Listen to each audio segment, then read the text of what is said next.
The report says there are shortages of staff at all grades, and other concerns include shortages of toiletries and toilet paper, as well as towels, bed linen and clothes. Funerals have taken place in the Pakistani city of Peshawar for some of those who died in an attack carried out by Taliban militants on a school. More than 140 people, mostly children, died along with 7 militants. The Pakistani Prime Minister Nawaz Sharif has announced 3 days of national mourning. A man from High Wycombe has been arrested on suspicion of trafficking children for sexual exploitation. The 29-year-old was arrested in connection with offences committed in Oxford in 2011. 2 new units are being created at Milton Keynes Hospital in response to rising demand for acute care. Both the acute medical unit and short stay assessment unit open today. More from Carol Abercrombie. The hospital says the units are aimed at getting patients treated more quickly, reducing their length of stay and improving patients' experience. The acute medical unit will have patients staying for a maximum of 12 hours before being admitted to a specialty ward or discharged. In the short stay unit, patients will stay for a maximum of 72 hours. A father has criticised a Hertfordshire school for putting his son into isolation over his traditional back-and-sides haircut. 12-year-old Anthony Muziu has been removed from lessons at the Samuel Ryder Academy in St Albans because his hair is too short. These parents think the school has overreacted. I don't think it's too short. I mean, if it was shaved completely bald, then maybe. By the picture, it doesn't look like it's anything to be isolated for. No, I think it should be alright. It's quite smart in the sides. It's classic haircut, I would say, yeah. Well, the school says they have their own set of rules, standards and expectations, and says it's very important that these rules are consistently applied. In football, Luton Town secured a 1-0 win at home to Bury in their FA Cup second round replay. Luke Rooney scored the goal, and the Hatters will now play away to Cambridge in the third round. And the weather, a cloudy and breezy day ahead. There may be some rain too. It will feel much milder than yesterday with highs of 12 Celsius. That's 54 in Fahrenheit. Get the latest news and sport online at bbc.co.uk/3 counties. Local and vocal across beds, hearts and bucks. Oh, stuff it. Opening the doors on the biggest advent calendar in beds, hearts and bucks. Let's see who's behind door number 17. Hello, I'm Paul Scoynes, the political...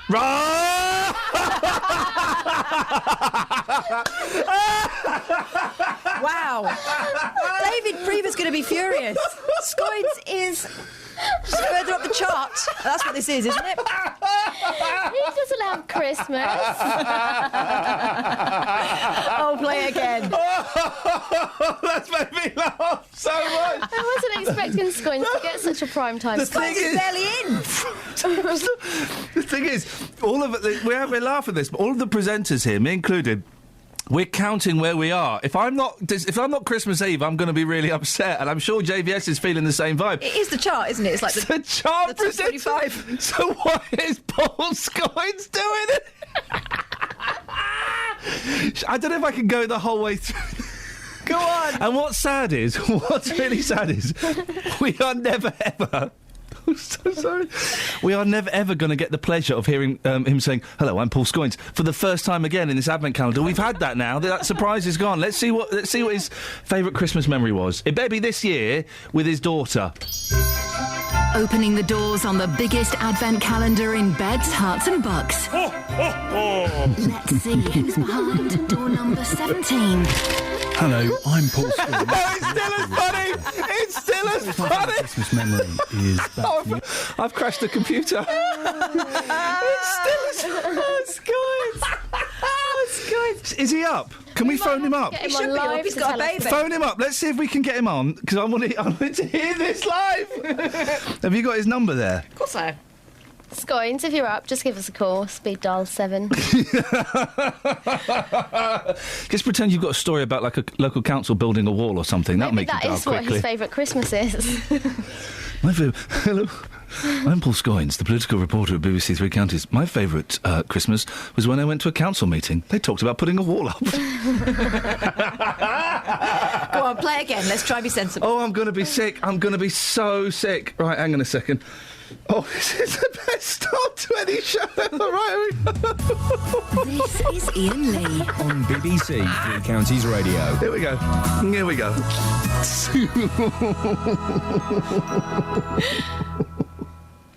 Oh, it stopped. It stopped. You hit the jingle, didn't you? Oh, God. Right, here we go. Okay, here we go. Right, this is it. Opening the doors on the biggest advent calendar in beds, huts and bucks. That's Scoins laughing. See who's behind door number 17. Here we go. As if we didn't know. I'm Paul Scoins, the political reporter. Hello, Paul.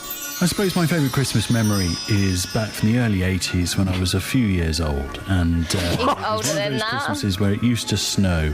We'd been given sledges, my brother and I, for Christmas, and we went to Campbell Park in Milton Keynes. Why is he doing it in a voice full of mystery and wonder? And he wasn't really young in the early 80s. He was about 40, wasn't he? Yeah. Spent the mornings going up and down, and it was just a lovely morning spent with our brand new sledges. He's doing it like he's reading Narnia. Was that it? That's the worst story ever! My favourite Christmas was when I had some fun with my brother. What did you do with your sledge? We went up and down. No one got taken out. No one ended up in A&E. That's not a Christmas story. Opening the doors on the biggest advent calendar in beds, huts and bucks. Do you think we could get the outtakes of that? Door number 17. We should try, shouldn't we? Hello, I'm Paul Scoins, the political reporter. I suppose my favourite Christmas He supposes, memory he's not sure. in the early 80s when I was a few years old, and it was one of those Christmases where it used to snow. We'd been given sledges, my brother and I. Still for does Christmas, sometimes snow. And we went to Campbell Park in Milton Keynes and spent the mornings going up and down. Yeah. And it was just a lovely morning spent with our brand new sledges. Building up to I can't even start the show now. That, my friends, is why I've not done one. From a lovely trip along the Milky Way, I stopped off at the North Pole to spend the holiday. I called on old dear Santa Claus to see what I could see. He took me to his workshop and told his plans to me. Now Santa is a busy man, he has no time to play. He's got millions of stockings to fill on Christmas Day. You better write your letter now and mail it right away, because he's getting ready, his reindeers and his sleigh.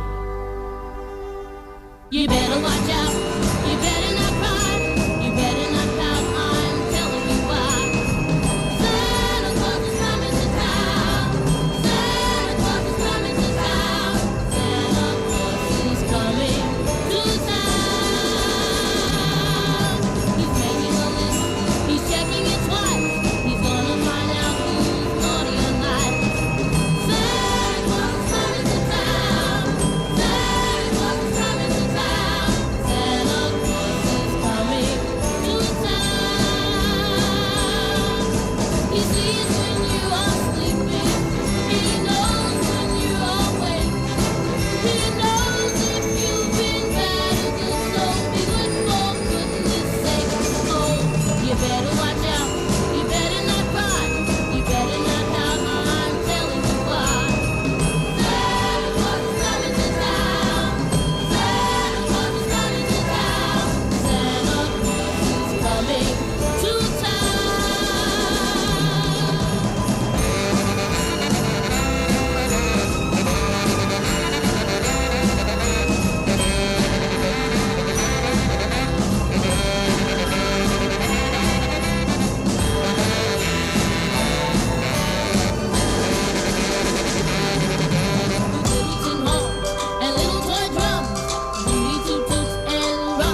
So we know, presenter maths, we know that Paul Scoins is one better than David Prever. That's the statistics. We've got the ev to back that up.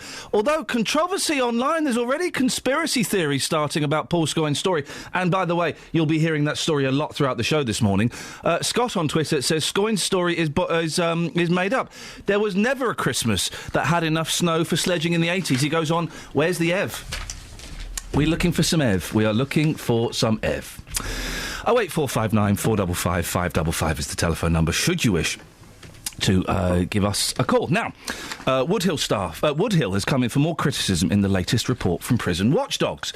According to the Independent Monitoring Board, an increase in the prison population combined with staff shortages means that inmates are spending more time locked in their cells. Yabu sucks, so what, who cares? I can hear loads of you saying. But, Catherine, you've got more details on this. What is the Independent Monitoring Board, the IMB, saying? Well, this is an annual report and it talks about it having been a very challenging year for their prison in Milton Keynes. Watchdogs refer, as you say, to overcrowding and staff shortages and also suggest that there aren't enough opportunities for offender rehabilitation. The report also refers to the fact that there have been 4 deaths in custody this year, saying somewhat unsurprisingly that these sad events have had an impact on both staff and prisoners. The IMB also says staff morale remains low and that concerns about safety control and discipline, highlighted 12 months ago, remain an issue. Since the end of May 2014, the staffing situation has worsened, according to the Watchdogs, which also refer to sweeping financial cuts, voluntary redundancy for many experienced prison officers and a freeze on recruitment. Problems don't stop there, though, do they? No, I mean, the report lists some practical day-to-day failings. Not end-of-the-world stuff, but pretty essential. We're talking about running out of toiletries and toilet paper, lack of clean towels, bed linen and clothes. The sort of thing that makes you feel human, basically. It also raises concerns about the cleanliness of the prison, saying that there are broken showers in some units, meaning that prisoners often find they can't use them. Repairs to fixtures, fittings and equipment take far too long, according to the IMB, and broken washing machines and tumble dryers continue to be a problem. Any positives in this report? Anything, any glimmers of hope? Well, not really. When it comes to rehabilitation, this is described as minimal. The Watchdog is really worried that it means that Woodhill can't meet its stated mission of protecting the public by reducing offending. Staffing levels, they say, have been affected by sickness, by staff being put on light duties, by the high take-up of the voluntary redundancy scheme and by a freeze on recruitment imposed by the National Offender Management Service. And none of this should come as a surprise, really, to prison bosses, and you'll be speaking to the Governor later on in the show, because at least 4 members of the Independent Monitoring Board visit the prison every single week to monitor activities, with the findings passed on to the Governor after monthly IMB board meetings. Now, we talked about Woodhill Prison last month, didn't we? What was that all about? Yeah, you may remember talking to the family of a prisoner who was taken to hospital with life-threatening injuries after being assaulted at Woodhill. The victim was a 27-year-old man. He remains in hospital, and BBC Three Counties Radio spoke to his sister Umi in the week after the incident took place. There seems to be a delay between when the incident happened and when he received the right medical attention. What they've told us, they didn't deem the injury to be serious enough. We want a full investigation. We want to know what happened, how they allowed it to happen, what the motivation behind it is. All these, what type of safeguarding. Obviously, it's failed. The safeguarding's failed. It all needs to be reviewed. What happens to this report next? Well, by law, every prison has to be monitored by the independent board appointed by the Secretary of State for Justice from members of the community in which the prison is situated. So the IMB at Woodhill has submitted this annual report to the Justice Secretary, highlighting the areas that affect the treatment of prisoners and the effectiveness of the prison. The IMB report describes Woodhill as a complex, diverse establishment, very demanding to manage, and says that this year the challenges have been considerable. The IMB differs, of course, from Her Majesty's Inspector of Prisons, which only inspects the prisons every 2 to 3 years, and we'll hear directly from the Governor, as I said, of Woodhill Prison, Rob Davis, for his reaction to this latest report. See you in about 16 minutes for the papers. Well, I'll see you through the glass like now, because, I work here. I will, no, but see you back in 16 minutes for the papers? Yes, you will. Thank you. Travel news for beds, cards and bugs. BBC Three Counties Radio. In Roxton, things are moving well on the A1 Great North Road through the roadworks around the Black Cat roundabout. Having a look at the speed sensors, and the A41's moving very well in both directions between Aylesbury and the M25. No reports of any problems at the moment on the M25 or the M1, although Luton, Airport Way is looking quite slow towards the M1 at the moment. Checking the trains, and no reports of any delays so far. Samantha Burrough, BBC Three Counties Radio. Thank you so much, Samantha. 6:16, it's Wednesday, it's the 17th of December. Next week, it's Christmas Eve. A week, I think. Yeah. These are your headlines on BBC Three Counties Radio. A damning annual report into Woodhill Prison in Buckinghamshire highlights overcrowding, staff shortages and limited rehabilitation opportunities. And funerals have taken place in Pakistan for some of the 130 children who died in an attack by Taliban militants on a school. 08459 455 555. Coming up in the next 45 minutes of the show, we're talking haircuts, we're talking avocados, and we're talking ants. BBC Three Counties Radio.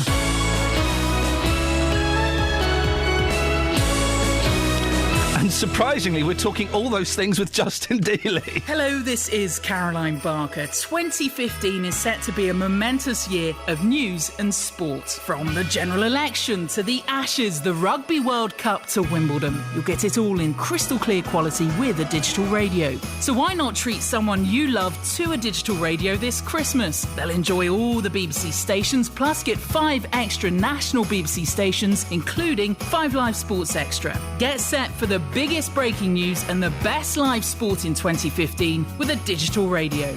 If you love radio, give digital. To find out more, search online for BBC Digital Radio. And, let's not forget, of course, today is the anniversary, very significant anniversary of when this happened. Opening the doors on the biggest advent calendar in beds, hearts and bucks. Let's see who's behind door number 17. Hello, I'm Paul Scoynes, the political reporter. I suppose my favourite Christmas memory is back from the early 80s when I was a few years old, and it was one of those Christmases where it used to snow.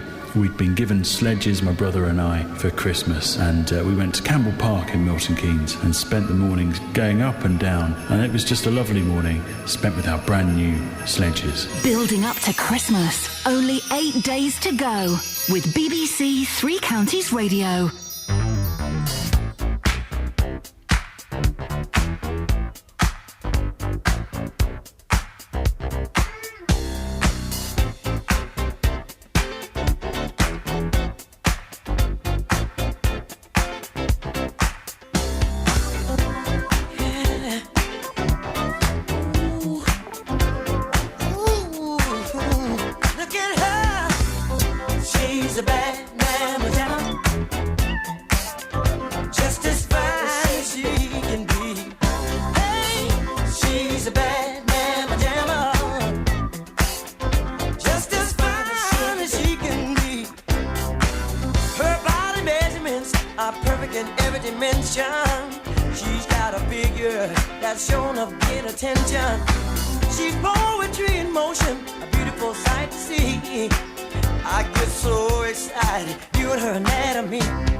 For reggae Christmas. Good evening. My name is Roberta from the afternoon show. And I wish you a reggae Christmas and a reggae New Year to everyone. She's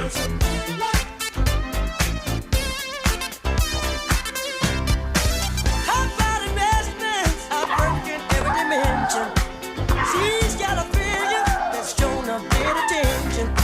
She's poetry and most beautiful sight to see. I get so excited, you know, let her meet. She's still good. She's still got all the color man like. She's still got all the color man like. Look at her. She's a bad man. Just as fine as she can. She's a bad man. Just as fine as she can. Ah, dear Justin. That is a great vibe, Isn't that chosen by... Me! Mama Kath. That's Mama quite good. Jammer. Mama Kath. Mama Kath's choice. Mama Kath's. Cole Carlton, correct? Yes. Yeah, the man who did a cover of Everlasting Love, which I believe is actually better than Love Affair's version. What? What the hell? Dig it out the jukebox, baby. It's pretty much the Justin Daly show today. We've got to talk about avocados, we've got to talk about ants, but right now we have to talk about hair. Yeah, let's do that, avocado boy. Oh. A Hertfordshire... We'll get to that in a minute, Sunshine. A Hertfordshire father is furious after being told that his son's short back and sides is against school rules. Evie Museo says the haircuts led to 12-year-old Anthony being put in isolation at the Samuel Ryder Academy in St Albans.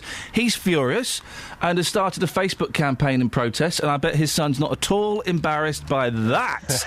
Dealey, you've been looking into this one. What's going on? Mr Musimi's been posting comments on Facebook about the haircut. What's he saying? Yes, the father has been posting those comments on social media. He feels that his son has been targeted by the school and unfairly treated. Now, on the Facebook page, you can see a picture of his son with short back and sides. You can see that on his page, and later we're going to be sharing that as well so people at home can make their own minds up. But, Ian, I've seen these pictures, and it doesn't look unacceptable to me. It's a bit short, but it's neat, it's tidy. He's got no highlights in there. He hasn't got any weird shapes shaved into his head. The father has taken snapshots of Samuel Ryder Academy's website, which shows pupils with different acceptable haircuts. He says these are appropriate haircuts at the school, and my son's is not. He asked the question, is this discrimination? What's the background to this story, Just? Well, when Anthony started the school in September, he had short back and sides at a 0.5 grade, so quite short. That is short. The school says... I always go for a number 2. Would you? I wouldn't go shorter than number 2, mate. When I was at school, I had a number 4. And my mum said to me, that's a bit too short. That was a number 4. Yeah. Anyway, the school says no sanctions were imposed on him, but it was made clear to Mr Muzoy that if Anthony's hair didn't grow, action could be taken. His son... Well, his hair will grow. Well, yes, but obviously in terms of the style. His son then returned from the half-term with the same 0.5 grade haircut. He was removed from the classroom and put into isolation for a day. Now, the head of the year called Anthony's father to explain the situation. The school says that Mr Muzoy decided to take Anthony out of school for 3 weeks rather than actually accept the sanction. At the end of November, the father had a meeting with the head of year and the deputy head teacher. It was at this meeting that the father had intention of potentially moving Anthony to another school. That was discussed as well. Since Anthony's hair has grown by this time, he then returned to lessons as normal. And what happened last week? Well, on Tuesday of last week, Anthony arrived at the school having exactly the same haircut again. The head of the year made a telephone call to the father to reiterate the school rules and potential sanctions. The school says, unfortunately, Mr Muzoy once again withdrew Anthony from school. So the school haven't said, we're going to send you home. This is the father who's actually taking his own child out of school. And that's here. because he doesn't want the boy to be in isolation? Yes, because of the haircut. What more have the school been saying? Well, the head teacher of the Samuel Ryder Academy told us that, like every school, we have our own set of rules, standards and expectations, and it's very important that these rules are consistently applied. This is also the first time that we've had a parent respond in this manner. This is simply a case of the father refusing to abide by the school rules, which had already, as we heard earlier, been clearly communicated to him. Do you know what, boss? I'm just going to put this out there right now. Go on. Shoot from the hip, just. This is why school is wrong. Because what they try and do, they try and make every single person the same. You've got to have the same haircut. You've got to wear the same uniform. Any kind of twist to that at all, and they're not having it. Surely, children need to be able to express themselves, because each person is individual. It's their personality, isn't it? Well, the argument against that is that conformity within a society is really important as well, and there are plenty of opportunities to express yourself at school, just not through the medium of hair. I mean, if somebody went into school with a mohawk, I can totally get that. But Mr. T famously got kicked out of school when he was just little T, Master T. And I remember Wayne jealous being told off putting tram lines in his hair in the 1990s. I remember 1990s. Michael Hall being told off because he had a mullet. People were having the Nike tick shaved in the back of their heads and stuff, weren't they? That stuff, when you see a child like that, that's really out there. But I think once our listeners see this picture, here we have a young child going to school. His hair isn't outrageous. I would describe his hair as being trendy, and kids want to be trendy. Schools need to get a grip here. Does anybody want to hear my thoughts on this? Yes. Kath? I thought it was rhetorical. No? Go on. Kels, do you want to hear my thoughts on this? Yeah, I That's really a full do. house. I do. I started off feeling sympathetic towards the family. Now my sympathies lie with the school. The dad is using his son, in my humble, to make a point. I think it was probably inappropriate to put him in lockdown, isolation, solitary confinement. That's inappropriate, but for him to then keep going back, because a 0.5 grows out really quickly.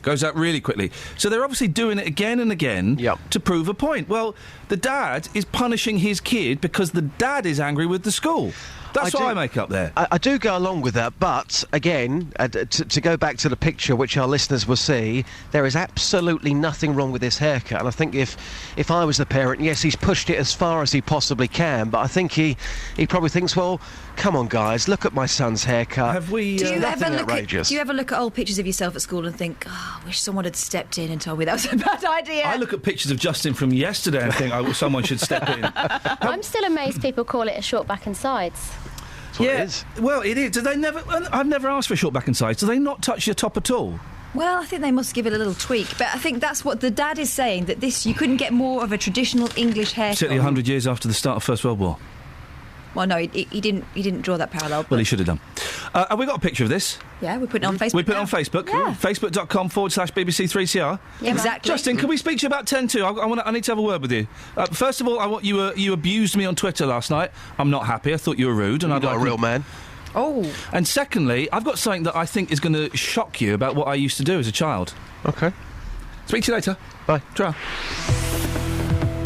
Travel news for beds, cards and bugs. BBC Three Counties Radio.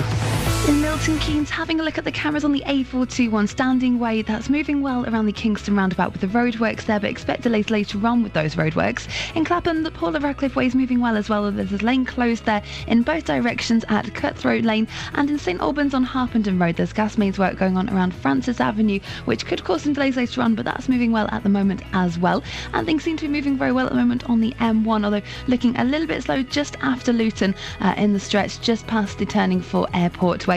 No reports of any problems at the moment on the trains. Samantha Braff, BBC Three Counties Radio. Across beds, hearts and bugs. This is BBC Three Counties Radio.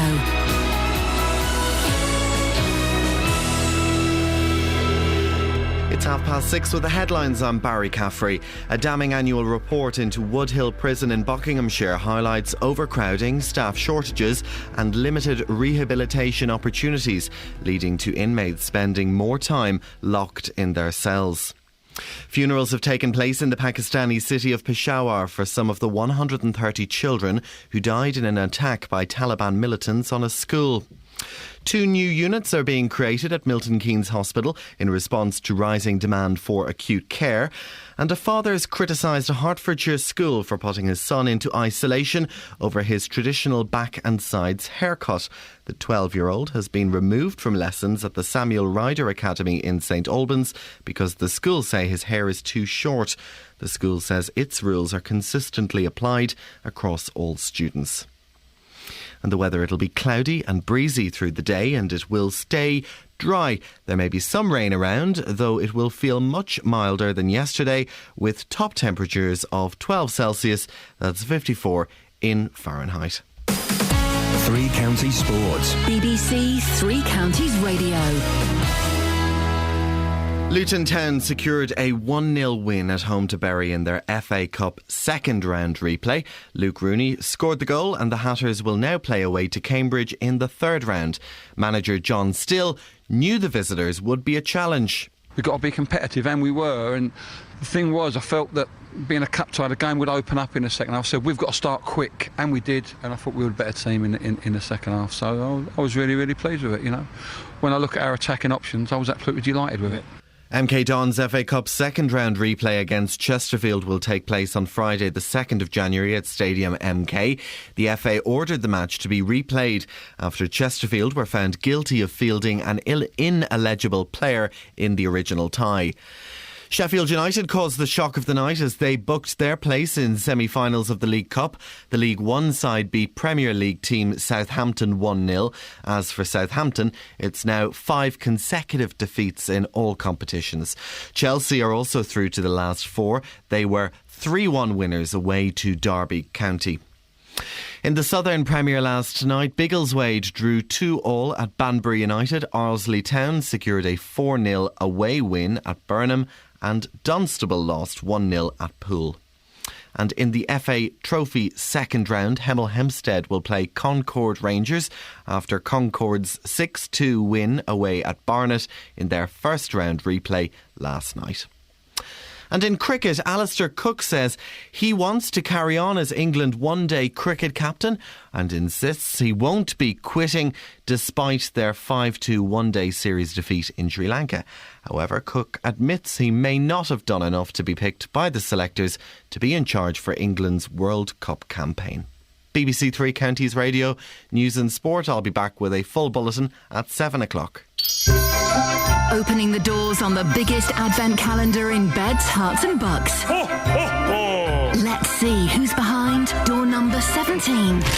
Hello, I'm Paul Scoynes, the political reporter. Hello. I suppose my favourite Christmas memory is back from the early 80s when I was a few years old. And it was one of those Christmases where it used to snow. We'd been given sledges, my brother and I, for Christmas. And we went to Campbell Park in Milton Keynes and spent the morning going up and down. Well, he says and it was just a lovely he spent the day morning. going up and down. He didn't mention the sledge. Sledges. Building up to Christmas. What a load of old rubbish!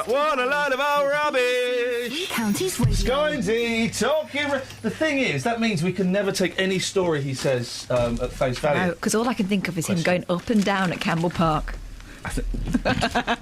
Famous dogging site. Now, morning, Catherine. Hiya. Good to see you. Yeah. Well, I mean, you've seen me all morning. Hey. Oh, okay. Can I just yes, say- thank you for inviting me here. Kelly, thank you so much for... When I started a spontaneous game of human buckaroo, Yeah. using Catherine Boyle's head, you joined in super quick. Well- No question. This is why I like working with you guys. No questions asked. You saw I was balancing things on Kath's head. You brought things over. You joined in the fun. I knew what I had to do. And wasn't it fun? It was. Pictures on Twitter. My time at that Swiss finishing school really have paid off. We basically balance lots of things on your head. Yeah. And you've got a really flat head. No, well, and excellent deportment. That would be excellent, Natalie deportment. You look like one of those African ladies carrying the water from the well all the way back to the village. Well, I thank you for that, but I didn't want anything splashy on there. Turns out those Africans cheat. What? because they're not balancing it on their head as I'd always been led to believe. They've got like a tea towel, a wraparound, haven't they, on their head that makes like a little tray. They've got like a head tray. Well, you would as well, wouldn't you? I know, but I always thought they balance it on their head, and they don't. They kind of wedge it on their head, and that just to me, that doesn't make me happy. That kid in the Jungle Book, she just went straight barehead, didn't she? Which kid in the Jungle Book? I will go and fetch the water. That one. The girl. I don't really. That he was unreasonably interested in at such an early age. I don't really. I don't know the beginning of the Jungle Book, and I certainly don't know the end of the Jungle Book. Well, then you won't have seen her. She's a real treat. Have you seen the Jungle Book 2? No. Oh, there's no reason for that. No, there is. What? Ka-ching, ka-ching, ka-ching. Speaking of kids' films. Yes. The grisly truth about cartoons. By the way, we've just discovered the Penguins of Madagascar. Not the film, the TV series. The boys love it. It's very funny. It's really funny. It's making me chuckle. And a bit mean, and I quite like that. They're bringing it back in. Do you remember when they started introducing the warnings before you watched anything, saying, oh, this contains mild peril? The green triangle. Mild peril. Yeah. We look for that now. Yeah. We want a bit of mild peril. It was the one we watched the other day. We watched 3 because I was really enjoying it. The penguins had to stop. There was an upset pigeon that wanted to do a poo on a counsellor who was opening a zoo in a park, and they had to keep getting in the way and stopping him doing it. Anyway, it's very good. Are the chimps in it ever? I love the chimps. Don't think the chimps are in it, no. I love the chimps. The children's cartoons are more violent than films aimed at adults. Well, that's not true. No. I mean, which film are we talking about? Well, let's compare... Evil Dead. Exactly. I think Lego Movie might be less with violent. Characters more than twice as likely to be killed off. Yeah, but it's the manner in which they're killed off. Anvil to head or chainsaw? The study found that 2/3... do you know, one of my most horrific memories... Does it involve an anvil? It involves a chainsaw. Oh, no. No. I remember being 8 years old, and we had one of the first video recorders, Betamax, and it was in the time of the Video Nasty. And my parents told me they had a film called The Texas Chainsaw Massacre. Can I watch it? No. Can I watch it? No. And my parents used to let me watch anything, and for them to say no, I got excited. Well, I didn't get to watch it until much, much later.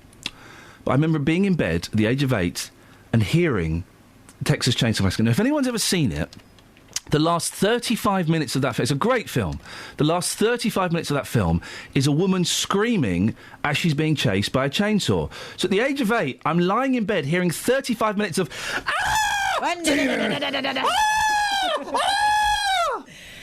It was so traumatic. I once wrongly... Do your chainsaw again.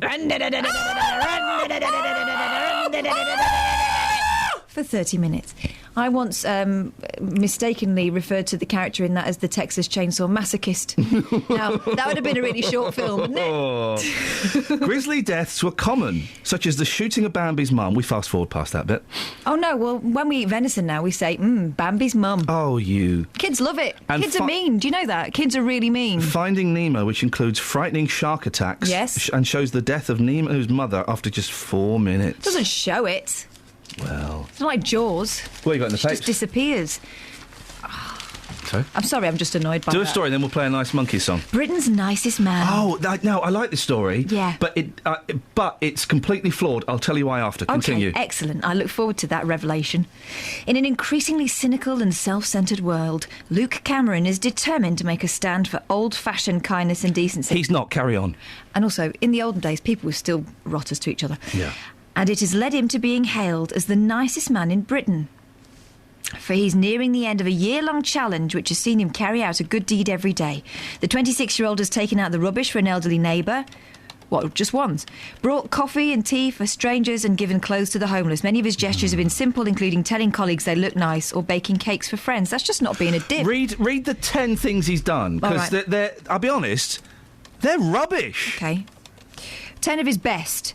Baked orange and chocolate cookies and took them to colleagues working on a Sunday. He did a coffer. Cooked a lamb stew from scratch for family and friends. He cooked dinner. All right, yeah. Bought a rose for his best mate who'd broken up with his girlfriend a few months earlier so he didn't feel unloved. Oh, he felt patronised instead. Gave a lottery ticket he'd won, £25, onto a woman in the car park. Pervert. Took lunch to the desk of a colleague who was on crutches. Did he nobble them first? Got up at 5:30am. Flipping slugger bed. 5:30am to help a friend move house. Hired a van and drove to Exeter. There is a flaw in this, and I know what it is. While walking the dog, he noticed glass bottles and beer cans littering a field, so he carefully picked them up and disposed of them. Paid for a haircut for the man in front of him at the barber. Gave a token for a free sandwich to a random passerby on the street. And when a colleague sounded sceptical about his good deeds, he left the money for her lunch on her desk while she was away. Maybe I can change your opinion of random kindness, he what's said. the flaw that you spotted? He's listing them. He's keeping score. Thank you very much. He's doing selfies doing it as well. He's doing selfies. Well, there's a picture of him. Luke wipes dry a customer's mobility scooter after bringing it in from the rain at work. Good. He brought from rain. But it's all about him. He's telling everybody about it. So it's instantly, in God's eyes and Jesus' eyes, negated. Well, this whole thing about picking stuff up as you're walking the dog, well, you'd do that, wouldn't you? Yeah, I did that the other day. I saw some rubbish and I picked it up and put it in the bin.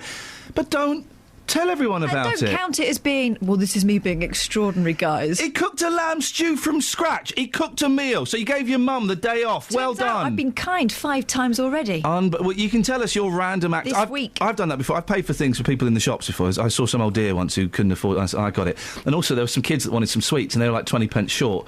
And, hey, don't do a Luke Cameron. OK, here's the thing. This is what we'll do. Phone up if you don't want to tell us your random acts of kindness. That's what we'll do.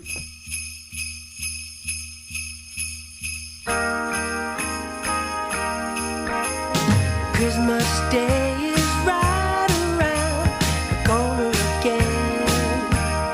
After one more year, it's almost gone. It's a time for gathering together with friends to rejoice with laughter and a song. Christmas is my time of year. That's when there's love and good cheer.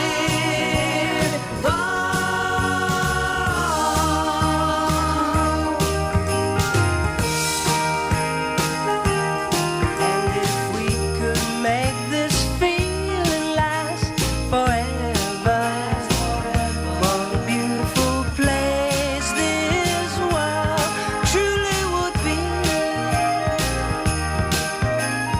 If we all could make a true endeavor to be friends, there could be a better world for you and me.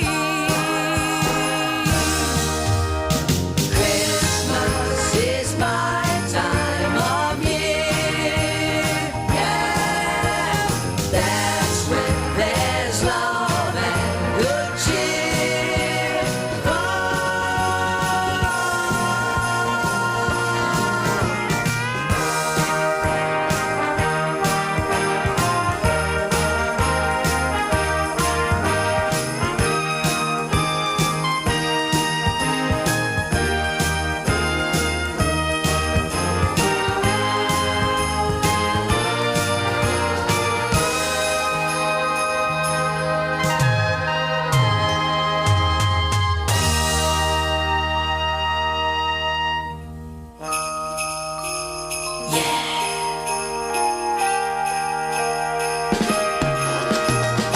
Christmas means love and good cheer.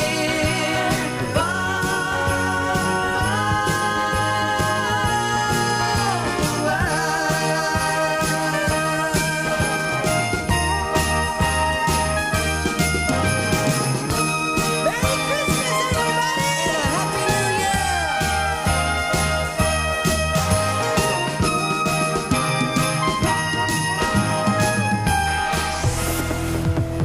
Travel news for beds, cards and bugs. BBC Three Counties Radio. On the A1 A1M, it's starting to look very slow southbound between junction 7 for Stevenage and 6 for Welwyn Garden City. And on the M25 anti-clockwise, it's starting to get busy as well between junction 21 for the M1 and 20 for Kings Langley. In Bricket Wood on the North Circular Road, that's very busy now around the M25 junction 21A roundabout. And having a look at the M40 on the cameras, it is very wet this morning, so take extra care if you're driving there. Having a look at the speed sensors, things moving well at the moment around High Wycombe and Aylesbury. No delays around Hitchin or Stevenage at the moment either. Samantha Breff, BBC Three Counties Radio. Thank you, Samantha.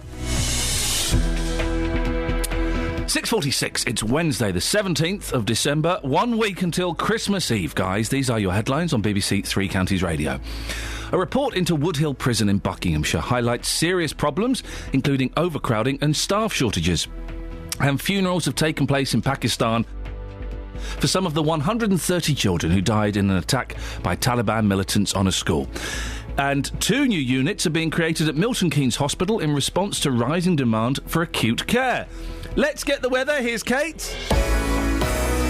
Beds, Herts and Bucks weather. BBC Three Counties Radio. A mild start all the way across 3 counties this morning. We've got temperatures in double figures, perhaps the only extreme, High Wycombe, and extreme being 9 Celsius, just dipping below. But yes, really mild compared to the last couple of weeks. We have got a bit of moisture in the air as well, some outbreaks of rain, but should clear up through this morning. Predominantly a cloudy picture, but this westerly breeze, which is fairly fresh, could start to break that up a little, maybe thin it out a little through the afternoon. Temperature's not going to get too much warmer, but we're still looking at a maximum of around 12 Celsius. Staying cloudy overnight, staying breezy overnight, but also it's staying mild. 1 or 2 outbreaks of rain, temperature not dropping down really at all. Most places around 10, 11 Celsius, but the countryside probably around 9. So another mild night and another mild start to Thursday. Rather cloudy, quite breezy tomorrow. In fact, stronger breeze tomorrow than today, and 1 or 2 outbreaks of rain, but the temperature similar at 13 Celsius. And that's your forecast. Every weekday from 12, Nick Coffer brings you the wickedly funny Anne on Strictly Come Dancing.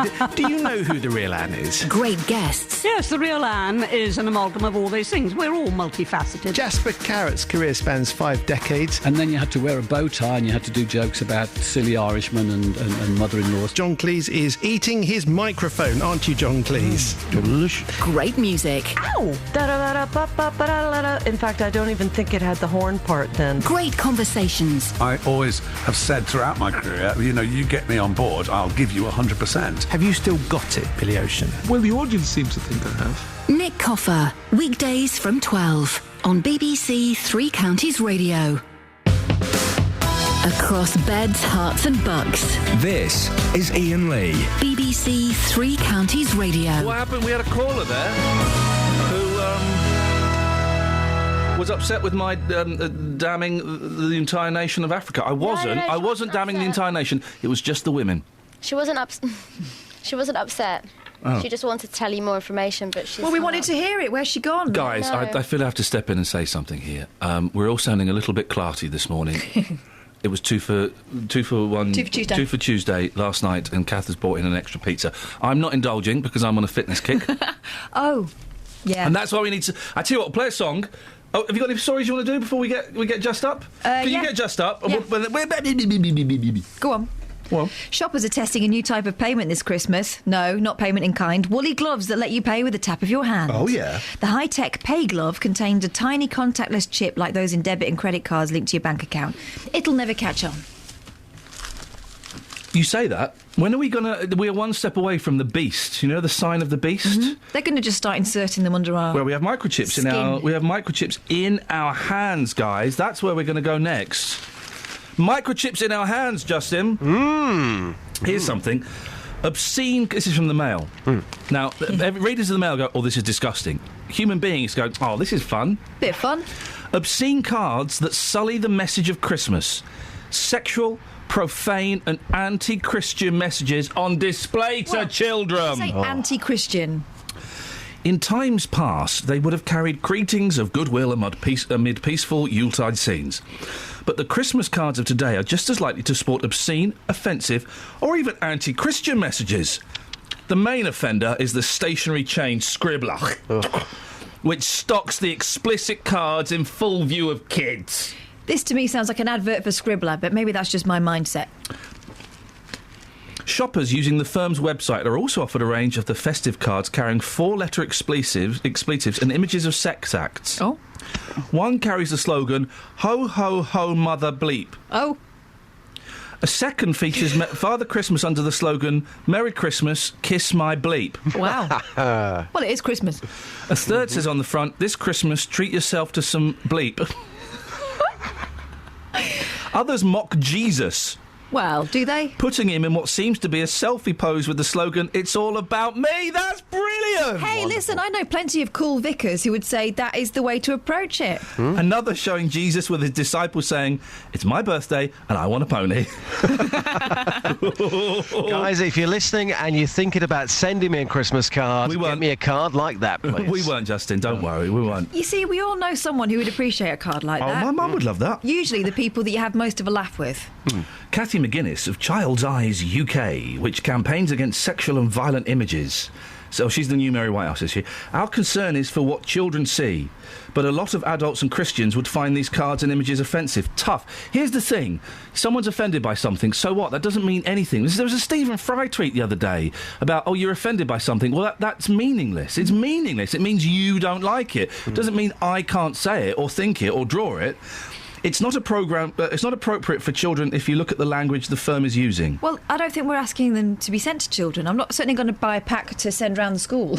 When we have to be very... Here we go. And I knew this line would be in there somewhere in a story in the Daily Mail. Again, this is from Kathy McGuinness of Child's Eyes UK. We have to be very careful about making jokes about other religions. But when it comes to Christianity, it seems to be open season. Oh, for goodness sakes. Do you know what? Maybe because we're less insecure or, about Christianity. Christianity is so old and there are so many people who can be liberal and Christian at the same time. And, if those losers can't take a joke about Muhammad or anything like that, then, that's their problem. But, we're a Christian country, aren't we? We come at Derek Nimmo doing a comedy vicar in the 70s. I was brought up on that rubbish. We like the Bents. Who wrote that article? Because I feel like I might want to send them a card. It took two people, Sean Poulter and Amin Sinmaz. Justin! Yeah? Now... By the way, Twitter this morning, it's a horrible place to be. Political reporter Paul Scoins is getting trolled mercilessly. Primarily by us, Kels. Yeah. But it's horrible. It's also a horrible place last night, Catherine. As you know, I'm starting a new fitness regime. I can tell. Buff. You've been talking about it. I was pumping off last night in front of a Hungarian woman, and I nearly puked up. She's come up with a fitness plan and a diet plan for me. And Justin and I were chatting on Twitter like mates, and you said you're bringing in pizza, and I said, I can't do that, sorry, fitness. Because you're on your way to see her, and she monitors your Twitter I'm feed. on a fitness regime. Justin said, nice one, mate. So I'm really impressed. What are you eating for breakfast? I said, well, it's been recommended I have either scrambled eggs or avocados. I was greeted with the reply, you idiot, #Bell. I've got no idea what that refers to. A small cheese? Well, maybe, but Justin, and this morning, you went, you pointed at it and went, you have avocado for breakfast. What do you think you are, a member of the royal family? Did you not hear that? Yeah. What? This is the problem with you. Every now and again, you give us men a bad reputation. You come on the radio and you say, I don't like football, and today, the latest is you eat avocado for breakfast. What sort of man, what sort of geezer is going to sit down and have an avocado for breakfast? It's pathetic. I'm not sure Iain is a geezer. Well, he's clearly not if he's eating avocado for breakfast. Yeah. How do you feel about that as a person? Well, geezer? Yeah, come on. Geezer? I feel fine. Listen, avocados are tasty. They're very soft, and they've got great nuts. A good fat. Yeah, and they're fun to eat. Boss. They're virtually a complete food, avocados. And you get a fun stone to throw at people as well. Yeah, and I know exactly where I'll be throwing it. You're not a real man. Listen, I've got 30 seconds for you here. I've taken this onto the streets and I'm talking to men who are highly offended by you and your breakfast. Here's what happened. Hey, Charlie, how are you today? Not bad. Charlie. You go along with me. You're not a real man if you're having avocado for breakfast. What do you have for your breakfast, son? Bran flakes, usually, yeah. Anything else? Usually sometimes treat myself to a fried breakfast. Yeah, but avocados... Come on, you're a big guy. If you were sitting down eating avocado for breakfast, your mates would laugh at you, wouldn't they? Yeah, maybe. Probably have to be 4 of them. 4 of them? Yeah. Need the quantity. Okay. Thanks for your time, boss. Cheers, mate. People highly offended. I mean, I can't play the other ones to you. I can't play the other ones to you because they are too offensive. Yeah. But Yeah. people on the streets this morning, when I mention your name and avocado in the same sentence, people are not happy out there. But that guy wasn't that offended. He said he wouldn't just have one, he'd have 4. He has bran flakes to loosen his bowels up. Because he's healthy. He's a healthy guy. He has bran Avocado's flakes. healthy. Or a fry-up. Avocado. Come on, Justin. Be a man. Justin, I'll talk to you later on about ants. Yeah. What are you doing this morning? I think I'm off to the school in St Albans, I believe. Okay, if you go to the school, do you want to take this thing from the Mail as well, page 11, about these Christmas cards, and see if anybody is actually offended by them? Yeah, I will do. Thank you, boss. Speak to you later. Cheers. Ta-ta.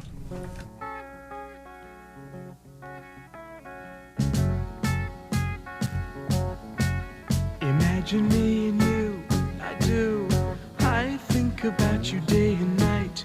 It's only right to think about the girl you love and hold her tight. So happy together. If I should call you up, invest a dime, and you say you belong to me, it ease my mind. Imagine how the world could be so very fine, so happy together.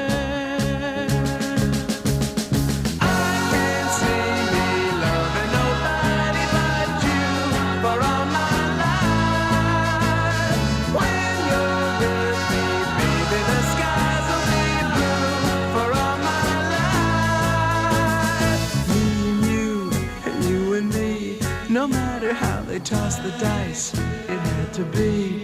The only one for me is you, and you for me, so happy together. I can't see me loving nobody but you for all my life. When you're with me, baby, the skies will be blue for all my life. Me and you, and you and me, no matter how they toss the dice, it had to be. The only one for me is you, and you for me, so happy together.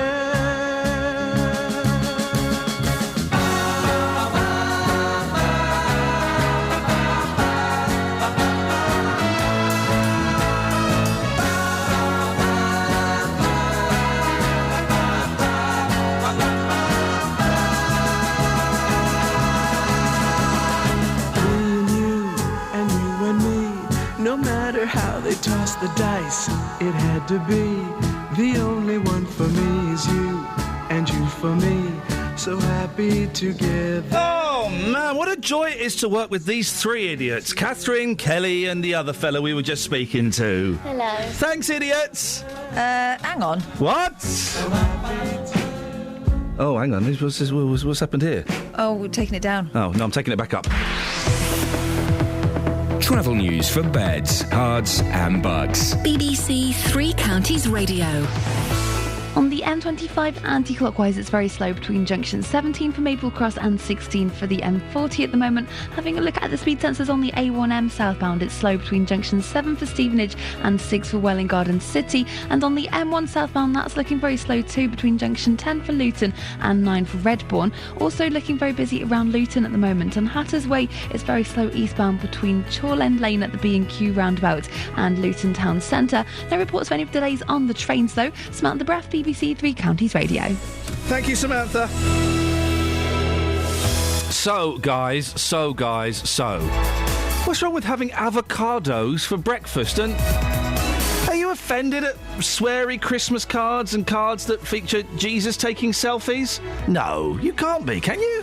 Local and vocal across beds, hearts and bucks. This is BBC Three Counties Radio.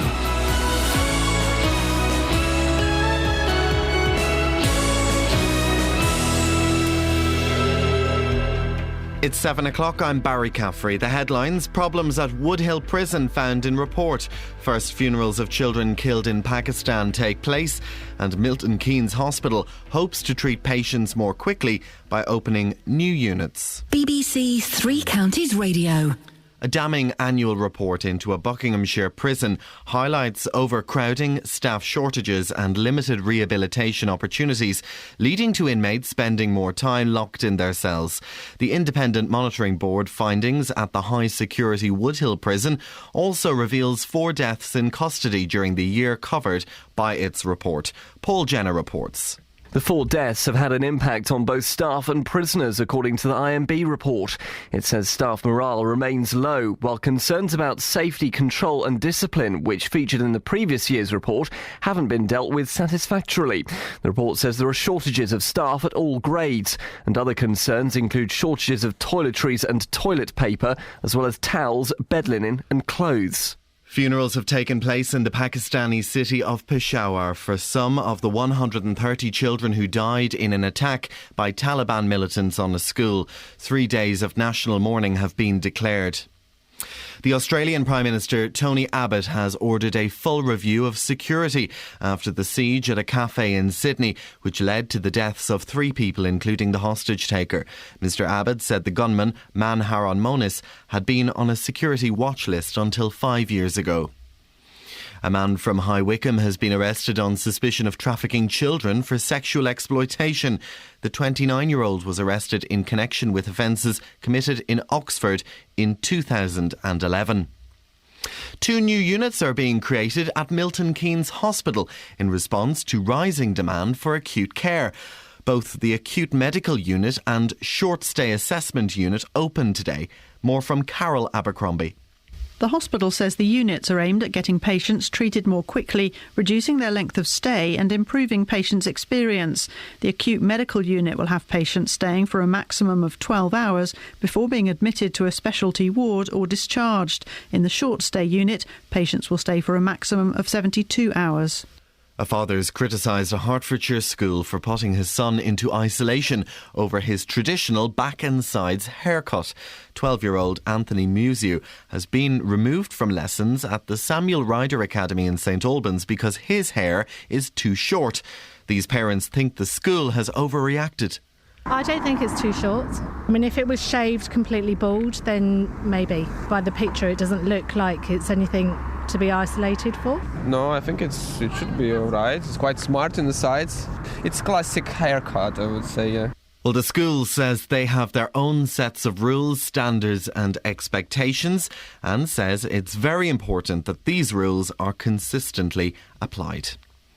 In football, Luton Town secured a 1-0 win at home to Bury in their FA Cup second round replay. Luke Rooney scored the goal and the Hatters will now play away to Cambridge in the third round. And the weather forecast, it'll be cloudy and breezy through the day and it will stay mainly dry. It will feel much milder than yesterday with highs of 12 Celsius. That's 54 in Fahrenheit. Get the latest news and sport online at bbc.co.uk/3 counties. Opening the doors on the biggest advent calendar in beds, hearts and bucks. Let's see who's behind door number 17. Hello, I'm Paul Scoynes, the political reporter. I suppose my favourite Christmas memory is back from the early 80s. This is a lie. A few years old, and it was one of those Christmases where it used to snow. We'd been given sledges, my brother and I, for Christmas. It's a lie. Didn't happen. We went No, never happened. to Milton Keynes and spent the mornings going up and down, and it was just a lovely morning. Not on a sledge. Spent with our brand new sledges. Building up to Christmas. Oh, was it sledges? So how many sledges were involved in this? Was it one each? Why would you get one each? You wouldn't. You would get one between 2. Racing purposes. Also, I wonder if his brother's older, because if his brother's younger and they sent, just how old was Scoynes, 2 or 3, he said in the 80s, which is a bit of a lie. Gaping holes in this story. Yeah, if his brother was younger... It's paper thin, Scoinesy. Really, we're the BBC. We can't endorse this bullshine. Bless you. I have Texas if you want. Well, I'm doing the menu, mate. Oh, go on then. It's not the natural order of things. This is the menu. I do the Texas after. Okay. Why are you so constrained? By form. I mean, that's what everyone else does. What? It's 7:05. You're listening to BBC Three Counties Radio. What? Why are you doing this? I'm doing the time check. You're going to give out the phone number now? Yeah, 08459 455 555. Someone wants to text you. 81333. Start your text 3CR. See what's happening now. People are ringing. Exactly. Coming up, haircuts, ants, and avocados. Across beds, hearts and bucks. This is BBC Three Counties Radio. Loads of... if you want to see the picture we're talking about, a young lad who's had his hair cut in his school. Well, there's a bit of argy-bargy between the school and between the parents. The school put the kid into seclusion, and then...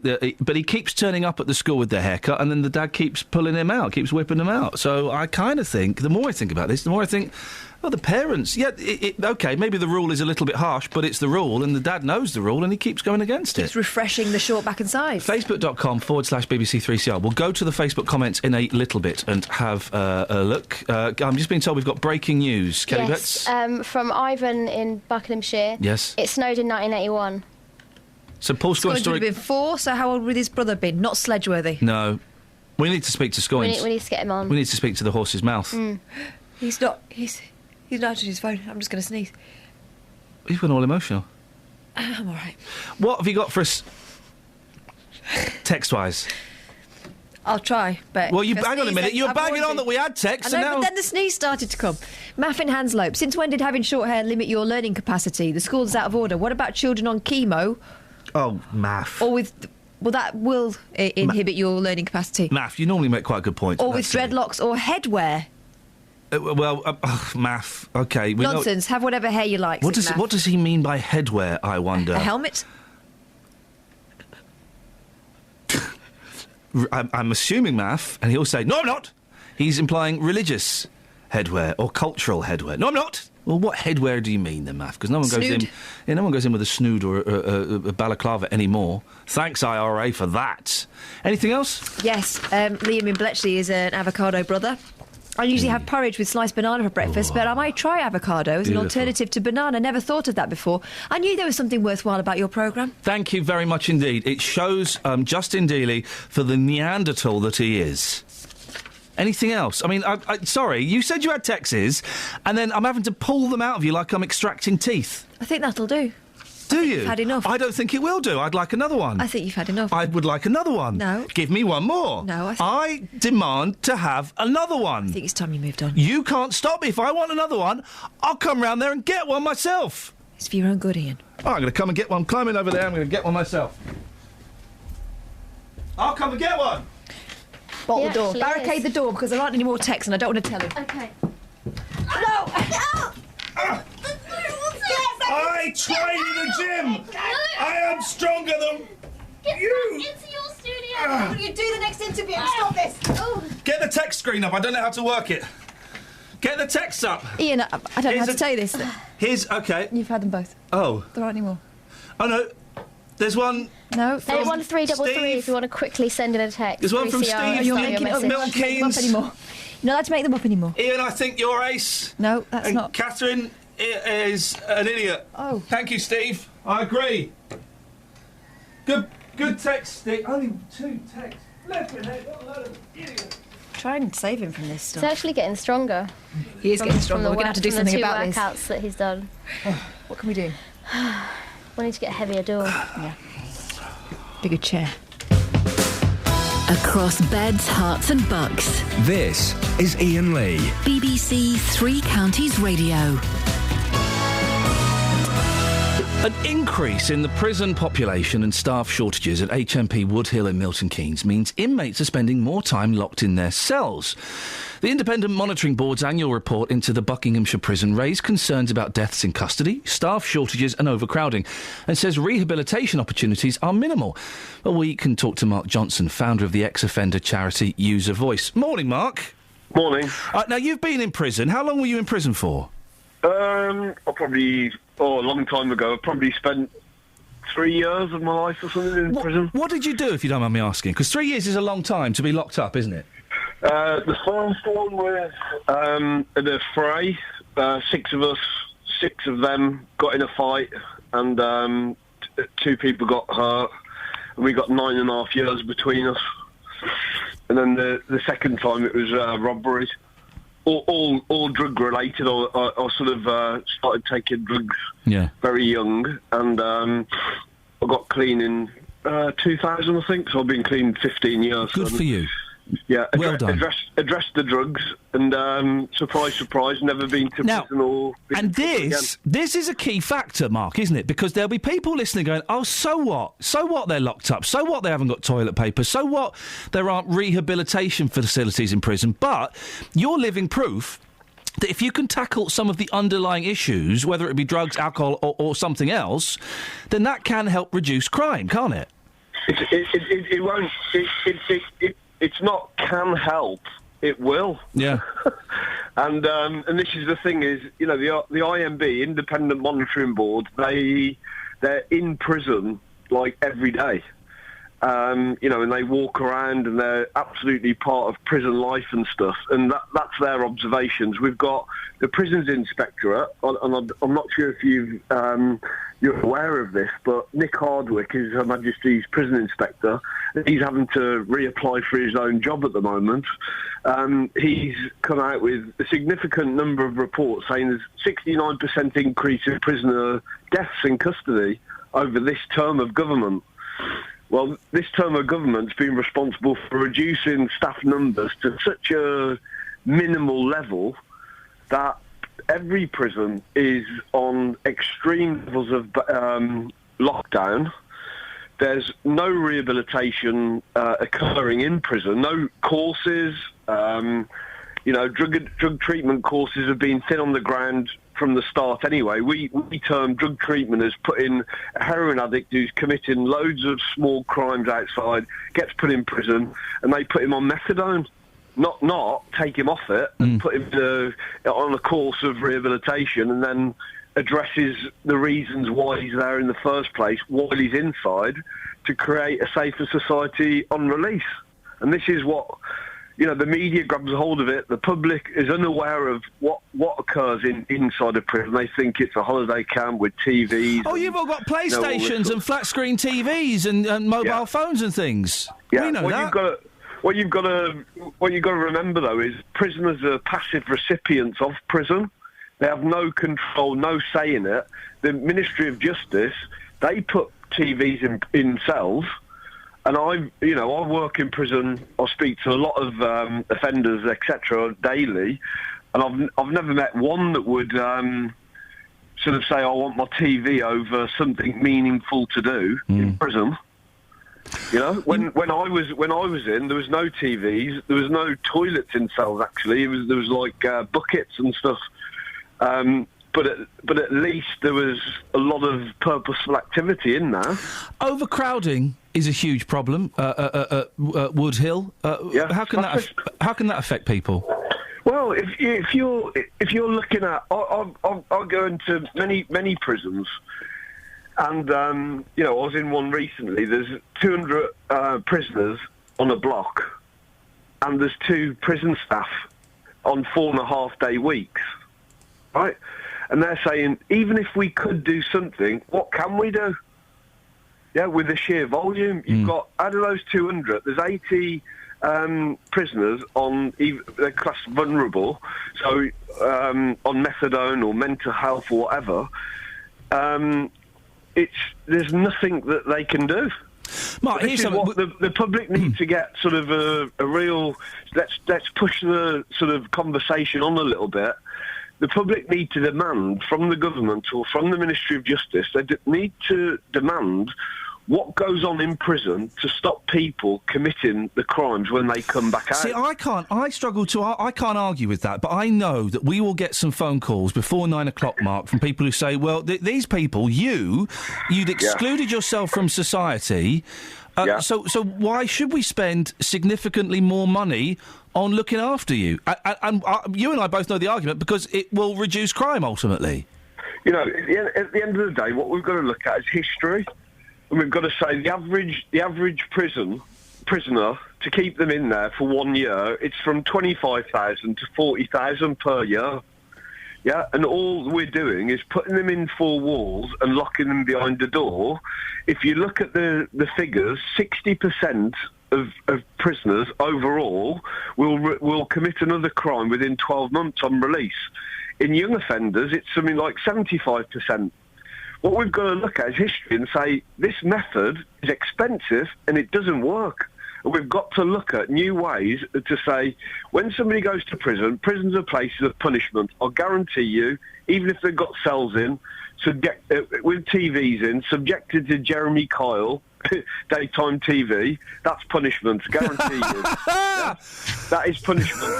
But this is the education that prisoners are getting. Yeah. Daytime TV with Jeremy Kyle. Mark, listen, I've got to move on. I could talk to you for much longer. I'm absolutely fascinating.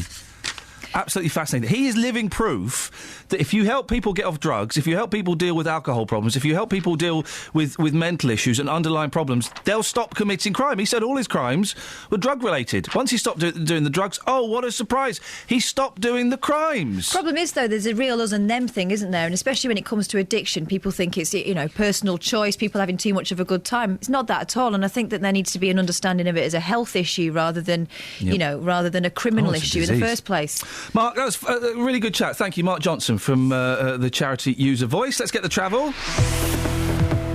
Travel news for beds, cards and bugs. BBC Three Counties Radio.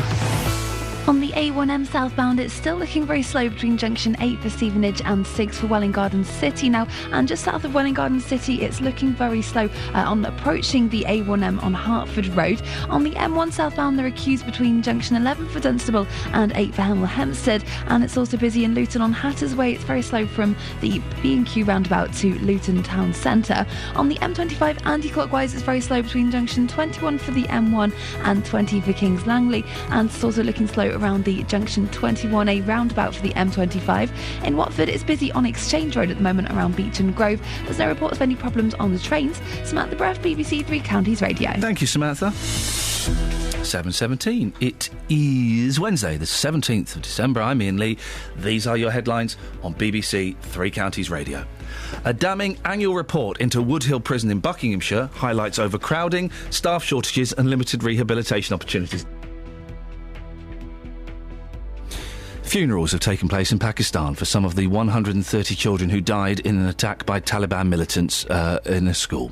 08459 455 555. BBC Three Counties Radio.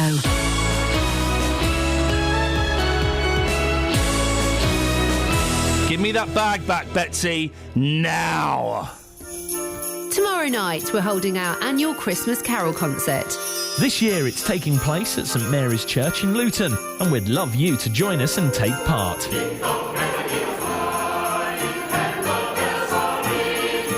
Come and celebrate the spirit of Christmas with performances from the Luton Youth Concert Band, the Luton Choral Society and Luton Gospel Community Choir. Plus, the Christmas story told by your favourite Three Counties radio personalities. Doors open at 7 and it's your chance to be part of our concert that you'll hear on Christmas Day. There's no charge and you don't need a ticket. Just turn up on the night. On the Happy New Year! Join us at St Mary's Church in Luton tomorrow night from 7. For a very special carol concert. No. BBC Three Counties Radio. We don't wish anybody a Merry Christmas, do we, Peter? Yes, we do. No, we don't, Peter. I want you to wish Merry Christmas to all the prison staff because they put their lives on the line every single day. I won't do it, Peter. Well, why not? I don't wish people a Merry Christmas. What are we wishing, Peter? Come on, you know. You know the I words. know what he says, but that's not my time of Christmas. Come on, Peter!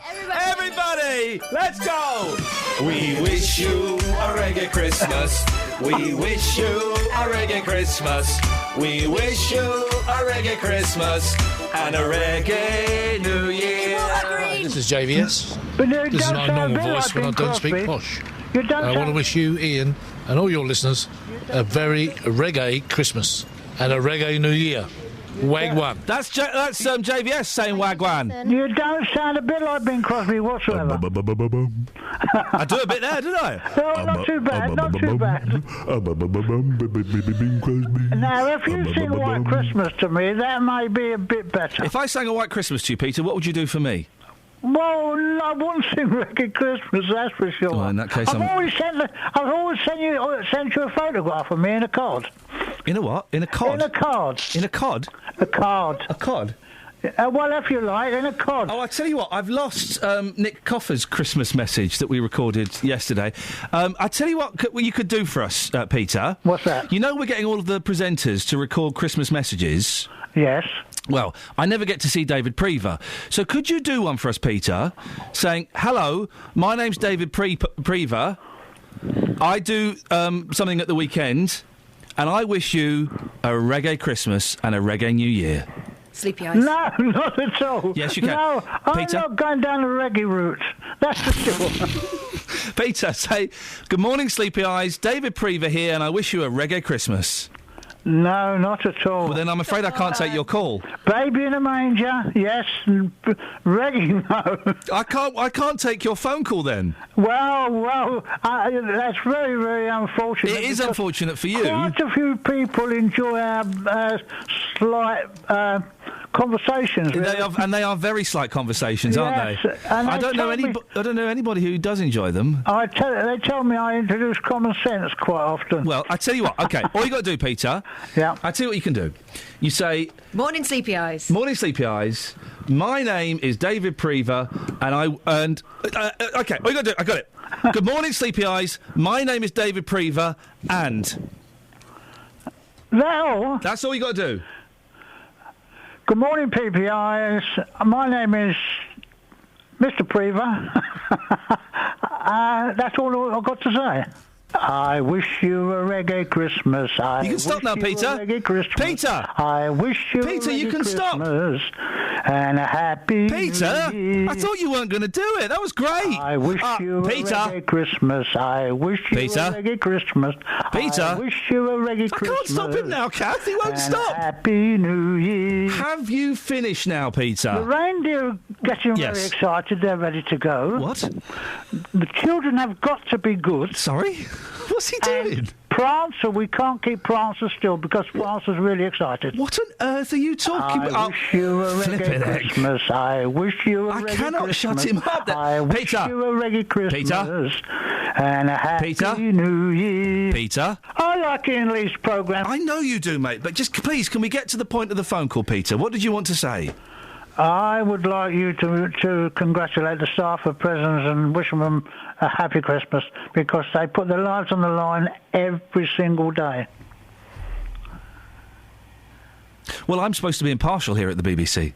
Well, that's impartial. I don't know how we congratulate them for risking their lives every single day. They shouldn't be risking their lives, should they? Well, prison staff do, actually. They do every time they go in because you've got to remember they also get mentally ill people in there as well. Yeah. So, but the problem is, isn't it, is that the prison system in this country is underfunded and fundamentally flawed. They shouldn't be putting mentally ill people in prisons. It's bulging at the seams, actually. And there is a shortage of staff, so of course they're at more risk.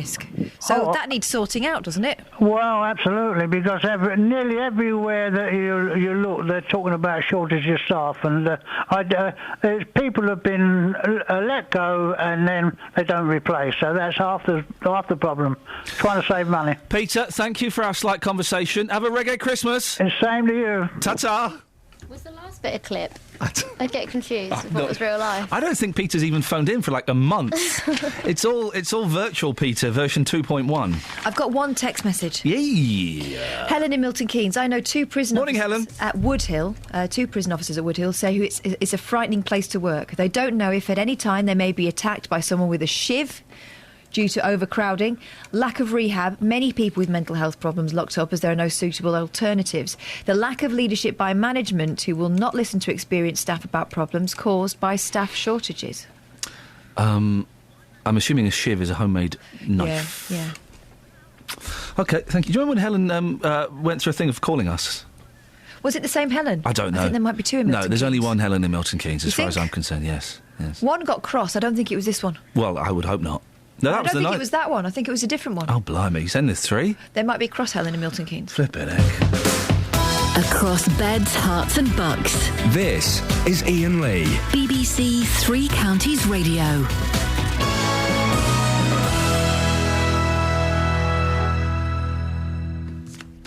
Excellent scissor work going on with Kelly Betts. Thank you, Kelly. Now, a Hertfordshire father is furious at being told his son's haircut is breaking school rules. Loads of your comments on Facebook. We'll get to those maybe after 5:30. We'll see if we can squeeze them in before.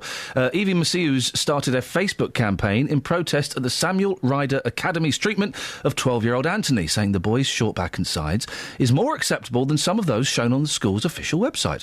Let's get that website up, shall we, and have a little look. We sent our reporter Matt Lockwood to the Academy, armed with a picture of Anthony's hair, to find out what parents think. He's a pupil at the school. He's been put in isolation because of this hairstyle. I mean, what do you think of it? Is it too extreme? Is it too short? I don't think it's too short. It's neat. It's not. It doesn't have any colour in it, so it's just, a haircut, short back and sides. Do you think the school's been a bit harsh here? I think so. I mean, if it was shaved completely bald, then maybe. By the picture, it doesn't look like it's anything to be isolated for. And you'd be happy for your son to have a hairstyle like this and to go to school? My son actually has a stripe in his hair, like this.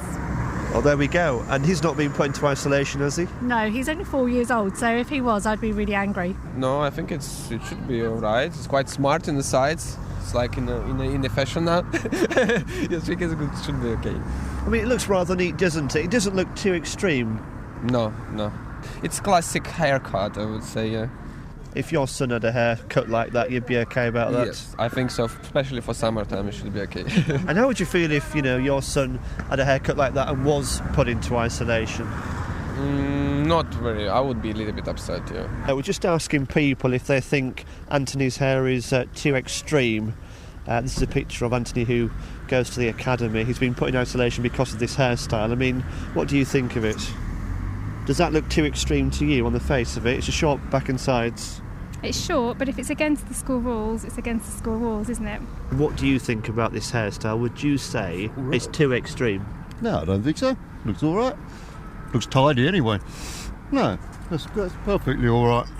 So do you think the school have been a bit harsh then? I do, yes. You can see a picture of the young lad, facebook.com/BBC3CR. We'll get to your comments in a bit. Catherine, what's been the response from the school? We've got one here. This is from the school. Sorry, yeah, we'll do the Facebook in a second. Sorry. We wanted to speak to Matt Gauthier, who's the head teacher at Samuel Ryder Academy this morning, but we were told he wouldn't be available. Instead, he sent us a statement saying, like every school, we have our own set of rules, standards and expectations, and it's very important that these rules are consistently applied. This is also the first time we've had a parent respond in this manner. This is simply a case of a father refusing to abide by the school rules, which had already been clearly communicated to him. And that's the thing, the dad got upset that the boy was put in isolation, and that was possibly a bit harsh, but he kept sending him back with the same haircut. And it's a 0.5. So he's refreshing the haircut. He's refreshing it. And then he's withdrawn the kid from school. So yeah, it may be a harsh rule, but send your kid to a different school if you don't like the rule. The Facebook campaign that the dad has launched is something new as well, and this is the way that parents react these days. I'll try and find that Facebook page. What are the kids saying? What are they saying on Facebook? On our Facebook site, they are saying things like, for example, Tracy Kane says, I used to cut my son's hair, 6 on top, then gradient down to 1 at the sides and back. Always looked tidy, but never too short. This is a school being too particular. What happens if a child has lost their hair? Would they insist on a wig? Joan Thomas says... I think that the references to chemo and kids being bald and stuff, I think it doesn't help. It's nonsense, because, It's not like there's an alternative. They've not gone out of their way to do this. It would seem that parents were told several times about the rule when he joined, says Joan, at the start of term, and yet returned after half-term with the same haircut. This is parents deliberately flouting rules and then shouting when sanctions are made. What exactly are they teaching their son? It's OK to break laws you don't like? Gary Henderson thinks it's stupid. He said, what is he, in the army or jail?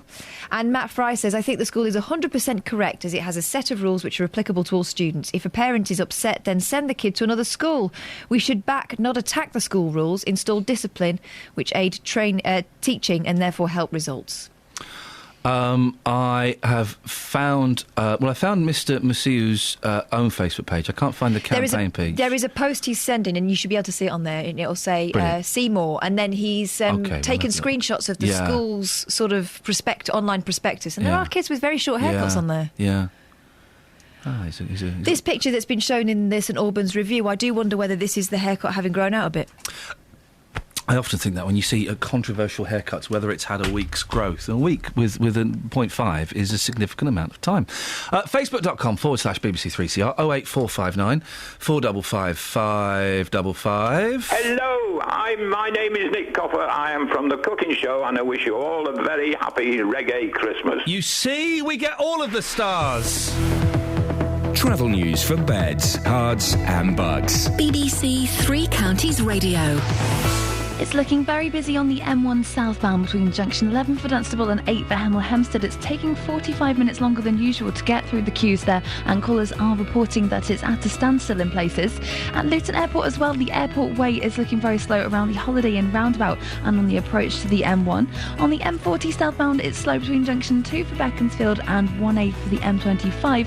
And looking at the M25 on the speed sensors, it's looking very slow now between junction 21 for the M1 and 20 for Kings Langley. Also busy in Bricket Wood on the North Orbital Road around the M25 junction 21A roundabout, and in Watford, Exchange Road is very slow around Beach and Grove. No reports of any problems at the moment on the trains. Samantha Breath, BBC Three Counties Radio.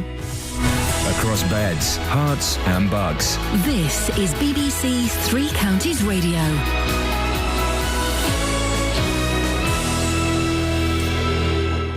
It's 7:30 with the headlines. I'm Barry Caffrey. A damning annual report into Woodhill Prison in Buckinghamshire highlights overcrowding, staff shortages and limited rehabilitation opportunities, leading to inmates spending more time locked in their cells. Funerals have taken place in the Pakistani city of Peshawar for some of the 130 children who died in an attack by Taliban militants on a school. The Australian Prime Minister Tony Abbott has ordered a full review of security after the cafe siege in Sydney. 2 hostages died along with their captor, Man Haron Monis. And 2 new units are opening at Milton Keynes Hospital today. It's in response to rising demand for acute care. The weather forecast, cloudy and breezy today with some rain around later. Highs of 12 Celsius, that's 54 in Fahrenheit. Three Counties Sports. BBC Three Counties Radio. Luton Town secured a 1-0 win at home to Bury in their FA Cup second round replay. Luke Rooney scored the goal and the Hatters will now play away to Cambridge in the third round. Manager John Still felt his side were competitive despite having injuries to key players. When you can't play exactly how you like, sometimes you have to change a little bit. You know, we matched up, played 3-5-2 because we've had not enough pace going forward in our team, whereas today we thought with Rooney and with Sean we'll get a little bit more pace down the outside, you know, and it worked okay. You know, as I said, I was pleased with what we've done. MK Dons FA Cup second round replay against Chesterfield will take place on Friday the 2nd of January at Stadium MK. The FA ordered the match to be replayed after Chesterfield were found guilty of fielding an ineligible player in the original tie. Sheffield United caused the shock of the night as they booked their place in semi-finals of the League Cup. The League One side beat Premier League team Southampton 1-0. As for Southampton, it's now 5 consecutive defeats in all competitions. Chelsea are also through to the last 4. They were 3-1 winners away to Derby County. In the All-Southern Premier last night, Biggleswade drew 2-2 at Banbury United. Ardsley Town secured a 4-0 win away at Burnham and Dunstable lost 1-0 at Poole. In the FA Trophy second round, Hemel Hempstead will play Concord Rangers after Concord's 6-2 win away at Barnet in their first round replay last night. And in cricket, Alistair Cook says he wants to carry on as England one-day cricket captain and insists he won't be quitting despite their 5-2 one-day series defeat in Sri Lanka. However, Cook admits he may not have done enough to be picked by the selectors to be in charge for England's World Cup campaign. BBC Three Counties Radio News and Sport. I'll be back with a full bulletin at 8 o'clock. Peter? I'm not going down the reggae route. Well, that's a shame, isn't it? We managed to get him down the reggae route in a bit. Sorry, I was looking for a little bit of... Oh, yeah, this! No, it don't work. The buttons don't work. Try again. We'll have a bit of... I was looking for this! Oh!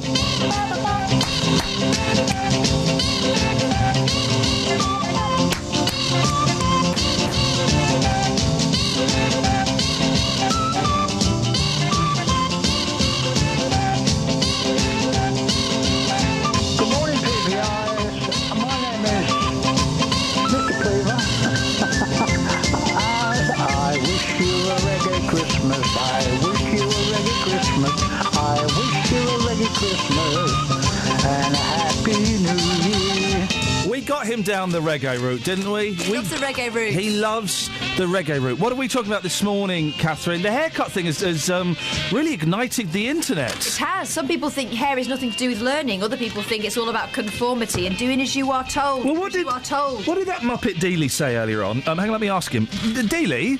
Yes, boss? What did you say about schools earlier on? School for me was frustrating because they expect every single person to be the same. You said something like, this is the reason why schools are wrong. No, I didn't say schools were wrong. But I think he did. Hang on, whoa. I think he did, didn't he? What I said was that they can be boring places. No. Children need to develop their own personalities. Every person is an individual. I'm going to put I'm not.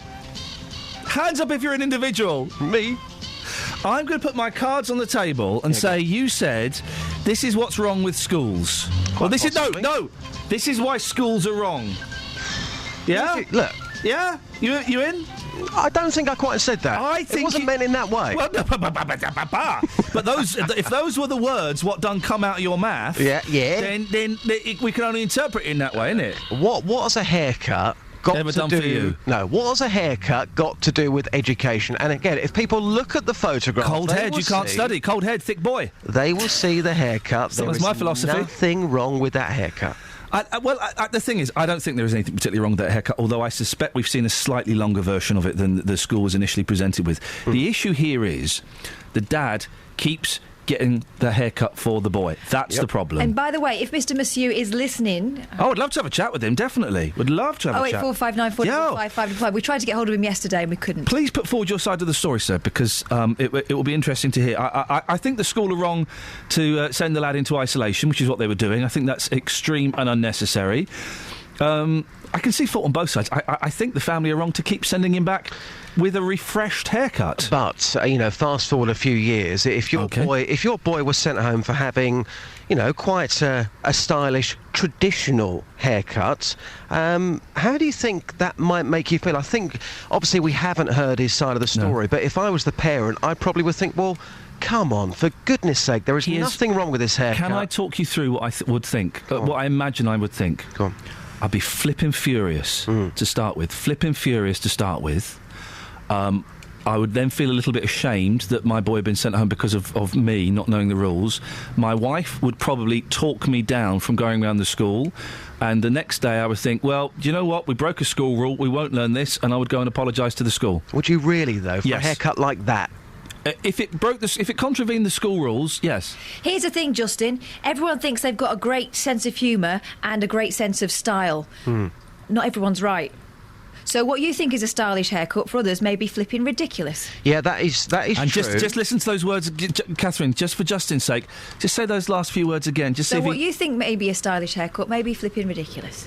You get it? Justin, you hear what she's saying? I get it. Just say it one more time, Catherine. So what you think is a highly stylish... Oh, no, I've made a mess. Don't worry. So this is what you're referring to, the mess on his head. No, I wasn't. No, go on. So what you think is a stylish haircut may be flipping ridiculous. Yeah. Justin, can I play you something? Yeah. This is why school is wrong. Because what they try and do, they try and make every single person the same. So this is why school is wrong. So you said school is wrong? When it comes to haircuts, yeah. Hey, Justin, some haircut specialists consider themselves hairdressers. Yeah. Oh. Have you ever seen their hairdos? Always get your hair cut by someone who's got the worst hairstyle possible. It means they'll be good. It means they'll be good. Because they've been trying all sorts of stuff out on their own heads. But would you let your kid go in like that? What? Like a hairdresser? Yeah, because sometimes they have those wonky hairdos that are just ridiculous. Yes, some haircuts are ridiculous, but they would argue that's stylish. Yes, but the child in this case, if we're talking about this case, he's got an up-to-date haircut. It looks good. It doesn't look outrageous. And he was put into a room. It's very similar to something you had recently, isn't it? Yeah, exactly. So he's up there with me. He's Justin? looking good. Justin? This is why school is wrong. Yeah? Okay. This is why school is wrong. Geezer? This is why school is wrong.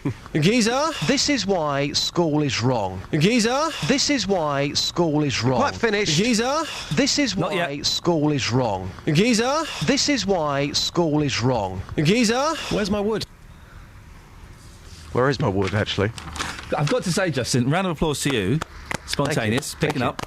Because, for those who don't know, one of the screens I have here is a thing... What do they call this screen here? Is that a cartwall? Cartwall, yes. OK, and it's 1, 2, 3, 4, 5, 6... times 1, 2, 3, 4, 5, 6 by 6 is what? 36? Yep. 36 boxes, and they've each got little clips on. For example, this is why school is wrong. I'm not gay. Yeah, so they've got those things on, right? And they're different categories. So I've got a Justin Dealey one, I've got Dave in Luton, I've got Kath, I've got sad songs, scoring, stuff like that. You're the first person to have an entire cartwall full up of ridiculous clips. We mate. could make a robo-dealy out of that. Yeah. Should we do a robo-dealy? Hey, boss, you seem to forget I've got lots on you as well. Where are you next Christmas Eve? Sorry? What? They'll be coming out. Sorry? Well, if you're not going to be in next Wednesday for Christmas Eve, we can have a robo Iain Lee. Yeah, but would your robo Iain Lee be as good as this? Justin, where are you? I'm now in the urinal section. Yeah, but what's that I can hear in the background? I can hear a noise. That, my friends, is the sound of a peacock. OK, but what do you like to eat? Oh, I'm gonna get myself a cheesy crumpet. It tastes really cheesy and good. I listened to your show at the weekend and it was about international fascism. I don't do a programme about Adolf Hitler. Are you sure? Are you sure? I look like a plant. I know you do. Justin, are you gay? I'm not gay. OK, all right, you say that, but are you stupid? How many days are there in a year, Just? I don't know. You tell me. Sorry? Don't know. Days in a year? 100? No. And what do you do at the weekend? I oiled up and I got naked. Wow. He's really honest, isn't he? Isn't he just? Some would say too honest. Some would say... I oiled up and I got naked. I'm not gay. OK. Justin. Iain. And back to original Justin. Yes. Now...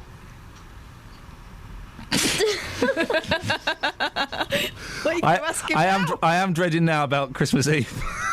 What he's going to do. It's on. Mate, you know when you push me, you get stitched big time. I do. Now, Justin. Yes. I've not got time to talk to you about ants yet, but I want to talk to you about ants later on in the... I'm so looking forward to that. Well, we will talk about it later on. Well, we sent you out on a mission. There's rude cards, and the Daily Mail's doing a great job of advertising this this company, Scribbler, that have got... Well, sweary, rude Christmas cards. Some have got pictures of Jesus taking a selfie, saying it's my birthday, I want a pony. Others have got... I think there's a great T-shirt my friend wore. It's a picture of Jesus, and it says at the top, "Jesus is coming." Underneath, "Look busy, lads." I thought I like that. That's good. And there's "Ho ho ho, mother bleep." Father Christmas, Merry kiss my bleep. I don't think people are offended by this, really. You took it to the streets, and you just... Yeah, I've taken the images of these cards to the streets this morning. It got tents out there. 2 views coming up here. One Christian and somebody who's not a Christian. The lady at the end, I think you are going to absolutely love this because she does so well, and then towards the end, it all goes horribly wrong. Here's what happened when I took the images of these cards to the streets. You've seen these cards, madam. What do you think? Are they funny? Are they offensive? Where do you stand on this? I think they're funny, but they're not for me. So if somebody gave you a card like that, you wouldn't like it? I wouldn't like it. I wouldn't put it on display. Would you buy a card like that for somebody else? I actually would, for certain people that I don't like. Right. So they're great if you don't like people. I think they serve a purpose. Yeah. I think they do serve a purpose if you're having to send people Christmas cards that you don't particularly want to send Christmas cards to. I think they do serve a purpose, but they're not for me. I wouldn't like to receive one, put it that way. Madam, what do you think about these cards? Do they offend you? Yes, it does.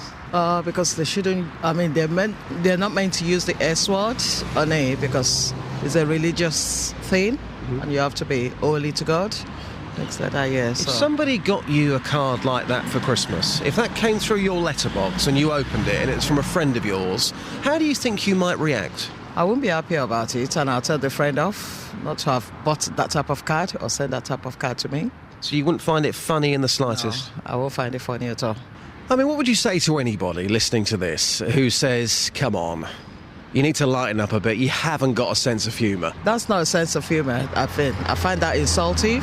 It's not sense of humour, it's insultive to use that type of word. Do you ever swear?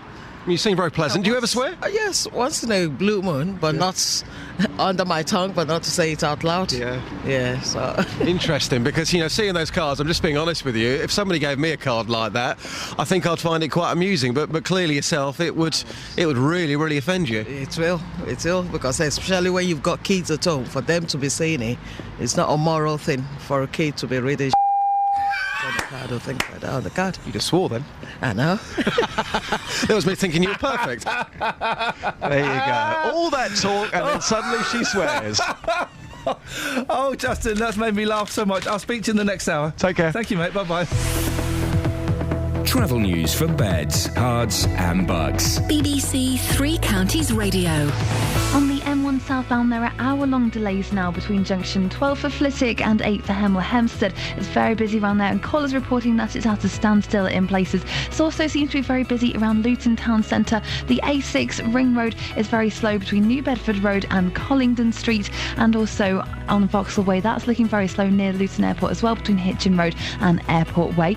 Into Dunstable, High Street North is very busy from Regent Street to Church Street by the West Street traffic lights. And in North Watford, that's looking quite slow on the A41 North Western Avenue. It's very busy around the Dome roundabout at the moment. The A414 is slow on all the approaches to the Park Street roundabout. And on the trains, there's no reports of any problems at the moment. Samantha Bruff, BBC Three Counties Radio. Thank you, Samantha.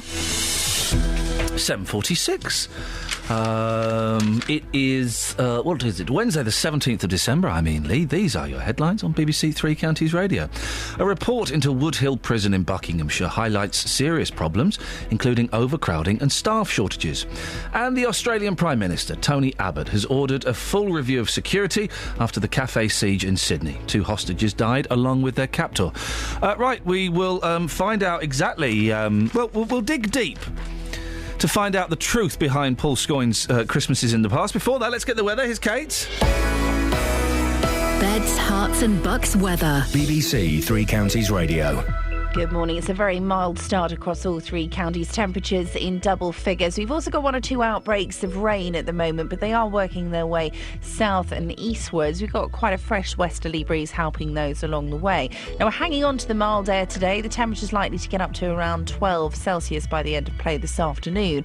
Overnight, we've got the breeze. We're hanging on to the cloud, but also the air as well. So the temperature is still going to be reasonably mild. It's not going to drop down too far at all. 9 Celsius the minimum, but most places staying at around 10 or 11. So another mild start to Thursday morning. We've got quite a lot of cloud around tomorrow, 1 or 2 spots of light rain expected, but the wind is going to pick up. Despite that, the temperature is still going to feel mild, the maximum being 13 Celsius. And that's your forecast.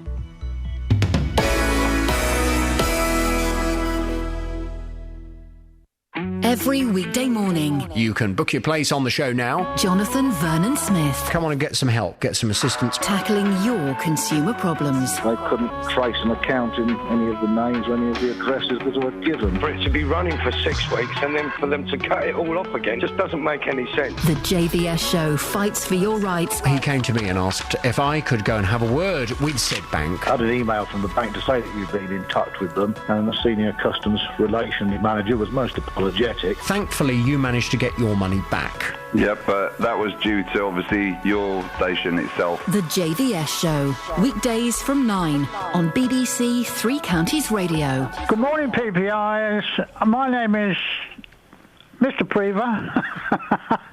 And I wish you a reggae Christmas. I wish you a reggae Christmas.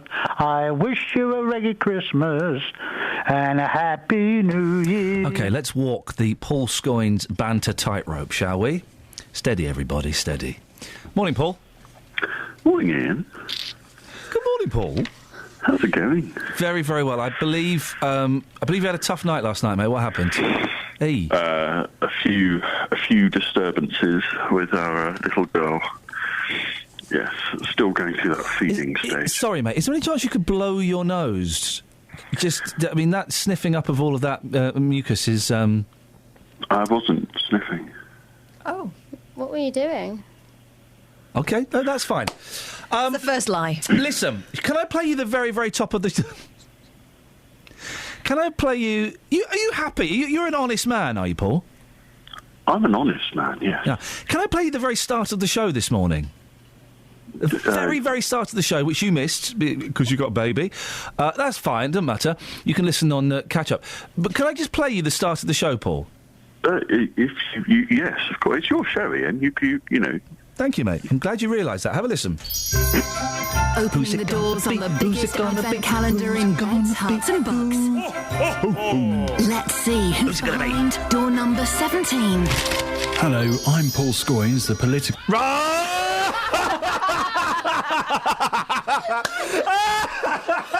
Wow. David Prever's going to be furious. Scoynes is further up the chart. That's what this is, isn't it? He doesn't have Christmas. We'll play again. That's made me laugh. That was the start of the show, Paul. Well, that's great. It's a fun show. It went downhill from there. Oh.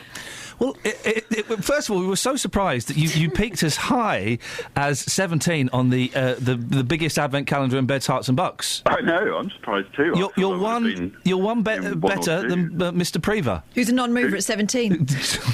You're better than Mr. Prever, PPIs. Have you been on yet? No, not yet, and I better be Christmas Eve, otherwise I'm walking. But the thing is, we then, after about 35 minutes of laughing, we finally got to play your advent calendar clip, and I'd just like you to talk us through some of it. Hang on, sorry, did that not come after the bit? We only played the beginning and then we laughed. So no, we laughed for 35 minutes. We dropped the story about people getting beaten up in prison, and we went with you. So can you just talk us through some of this? Is that all right, mate? You got a minute? Yeah. Okay. Yeah, Let's have a listen to it. Opening the doors on the biggest advent calendar in beds, hearts and bucks. Let's see who's behind door number 17. Hello, I'm Paul Scoynes, the political reporter. Oh, hang on a minute. My favourite Christmas memory is back from the early 80s when I was a few years old. Right, how old were you in the early 80s? I would have, anywhere from 2 till... Well, where'd you count early? Well, I don't know. It's your story, mate. Well, you know, when you were getting on sledges and going up and down in the park. Yeah, it would have been... I would have been between 2 and 6. Wow, OK. That's the early 80s. And OK, let's carry on. You probably remember them a bit more. Let's carry on. And it was one of those Christmases where it used to snow. Oh. Christmas, a period. Already, the lies fall apart. It says, Scott has tweeted. Yeah. Scoynes' story is balls, let's say. There was never... Well, hang on. Are you defining White Christmas as Christmas on the top? There was never a Christmas that had enough snow for sledging in the 80s, mate. Well, he lived in London, so, that doesn't compute, because obviously it's colder in Milton Keynes. You just said yourself, Scoynes, there wasn't a Christmas that snowed. Well, potentially. I'm guessing that's why you're making me out. Yes, Mr. Scoynes. Have you done any research yourself, Ian? Yeah, I have. We've looked up all of the dates and all of the Christmases. And when was the last White Christmas, then? The last White Christmas was 3 years ago, mate. In the 80s, go on. There weren't any in the 80s, and there weren't any at all. Is that what you're saying? No, there weren't, Mr. Scoynes. I put it to you that you never went sledging. What about the late 80s? Let's continue. We'd been given sledges, my brother and I. How old's your brother? Is he older or younger than you? He's younger. Why would we... hang on a second! I'd like my esteemed colleague, Ms Boyle, to step in at this point and pick up the argument. Catherine? Well, I can't. I've not been listening. Oh. Kelly? Scoynes, you said that you were a couple of years old in the 80s when you went sledging. So if he was a baby? Younger... Oh, it just seems really dangerous. Mate, you were 2, and your younger brother went... How much... We were a reckless family. How much younger was he? He's about 3.5 years. Right. So what, he's still inside your mum at this point, is he? He's still inside your dad at this point. Early 80s goes up to about 85. He would have been... That's mid-80s. About 2.5. Objection. You can sledge at 2.5. And we went to Campbell Park in Milton Keynes and spent the mornings going up and down, and it was just a lovely morning. It was a lovely morning. Mr. Scoynes, I put it to you that this... Mr. Scoynes, I put it to you that this never happened. Well, it might have been mid-80s. Liar, liar, pants on fire. Mr. Scoynes, I put it to you that this never happened on a Christmas or indeed any other day in the mid-80s. No, it did definitely happen. It definitely happened. Glenn's on the line. Good morning, Glenn. Morning, Ian. What would you like to say? Well, I think there was snow. Sorry, Glenn, we've lost you. Oh, it's a shame. I'm sorry, Scoins, we've lost you.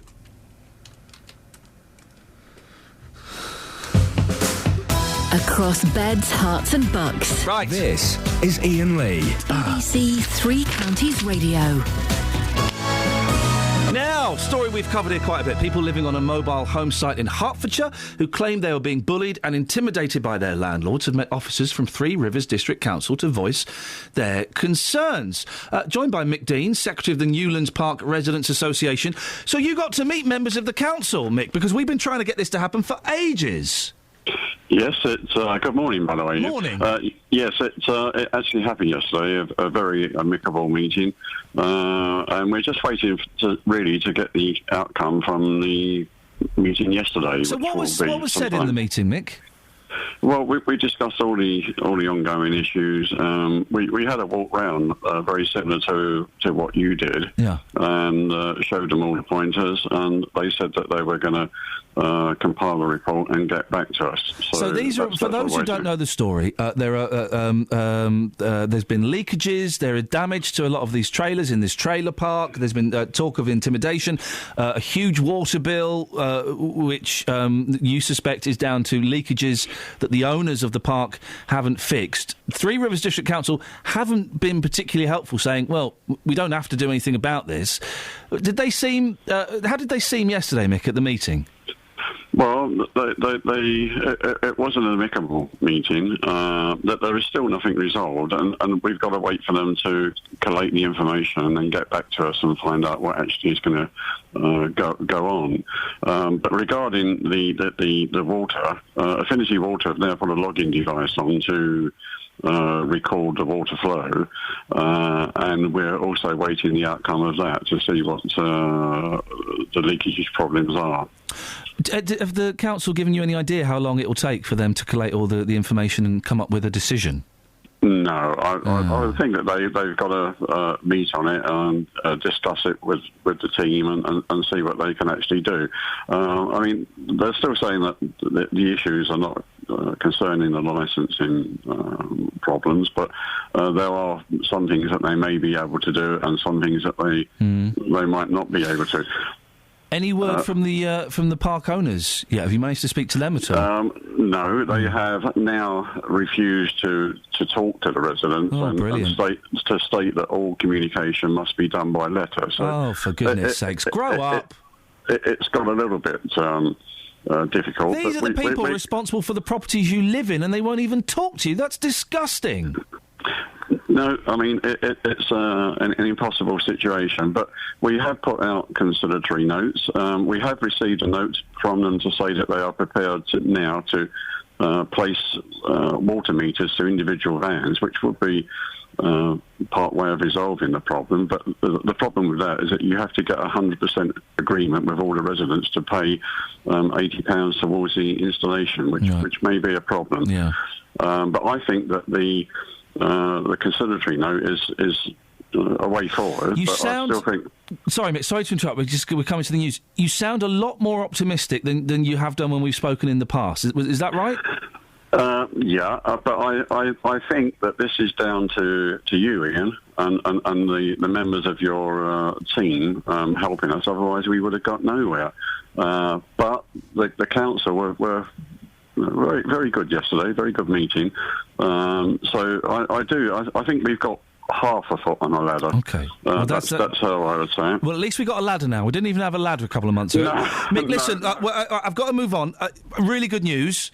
Catherine, of course, he meant to include you in that as well. As we both went down there. Everyone knows that. I'm very modest. I don't need to have my name checked. And Mick. This isn't the end of it as far as we're concerned. No, keep in touch with us. Yeah, we may not get to speak before Christmas now, unless something happens before Christmas. So have a good Christmas. But we'll certainly be picking this up in the new year. You've not got rid of us yet, Mick. I think it's safe to say.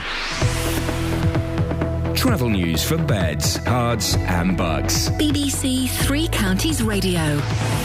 We've just made it heard that the M1 is blocked southbound at junction 11. It's very, very busy as well. Looking at nearby in Luton on the Bedford Southern Bypass, there's a lane blocked there between the that's in Bedford. In Bedford, the A421 Bedford Southern Bypass lane blocked between the Marshleys roundabout, causing queues to Harrowden. And in Sandy on London Road, that's very busy between the Akbar and the Sandy roundabout. In Luton Town Centre, it's very slow on the A6 Ring Road around Collingdon Street. Samantha Breath, BBC Three Counties Radio. Thank you, Samantha. I've been reliably informed the only white Christmas was 1981, when Scoins would have been 2 and his brother wasn't even thought of. Paul Scoins, liar. Local and vocal across Beds, Herts and Bucks. This is BBC Three Counties Radio.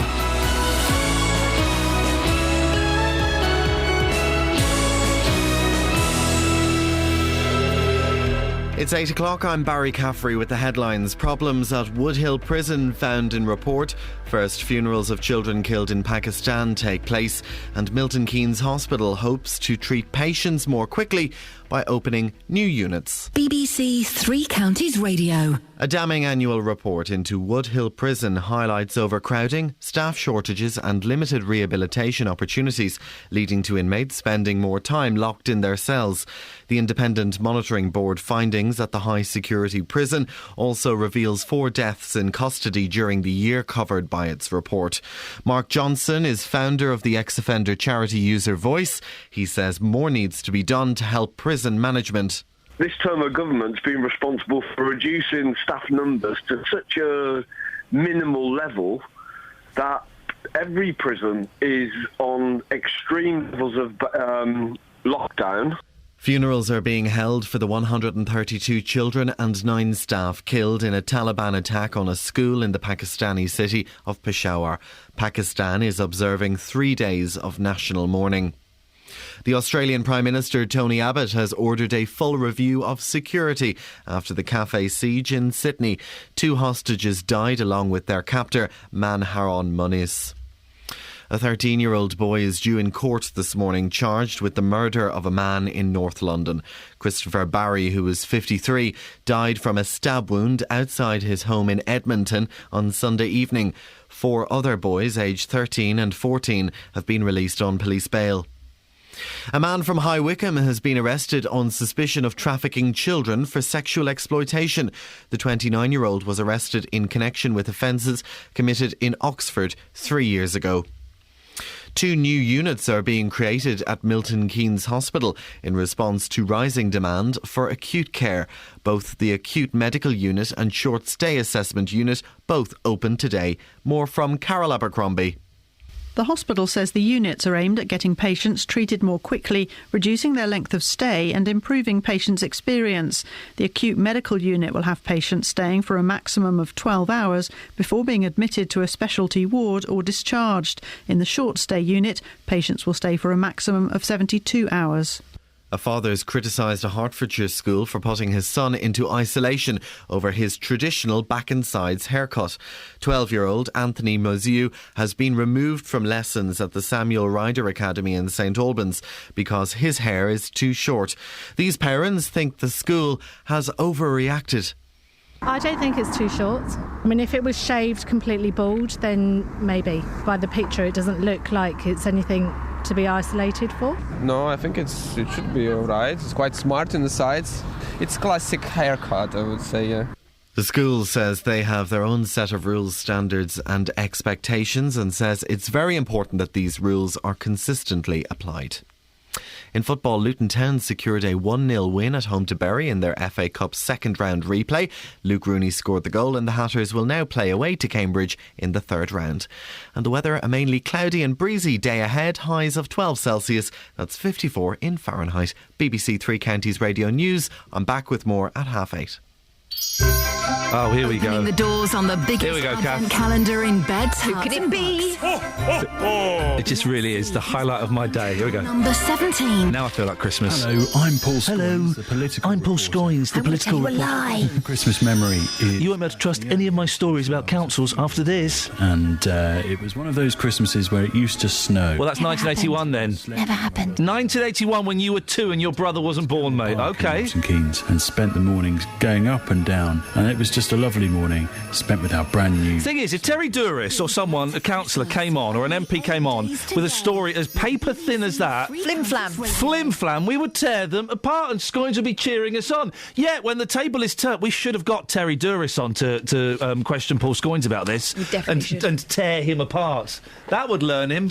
That would learn you, Scoins. Scoins, don't come to us with your flim-flam. Hey. Expect to get it past our radar. I've got the Nick Clark Award for Best Interview in 2013. Someone superseded me. But, that's because we didn't enter this year. What's the point? Already got it. But, we've already got it. But... That's ours, that's the banker.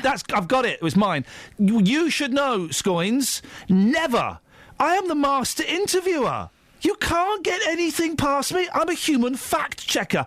I'm Wikidionopedian. Careful. Steady. Morning, guys. Hey, you're busy on Facebook this morning. I think we got away with it. Busy on Facebook this morning. We're looking at this kid's haircut. He's got put in isolation and his dad's yanked him out of school because of it.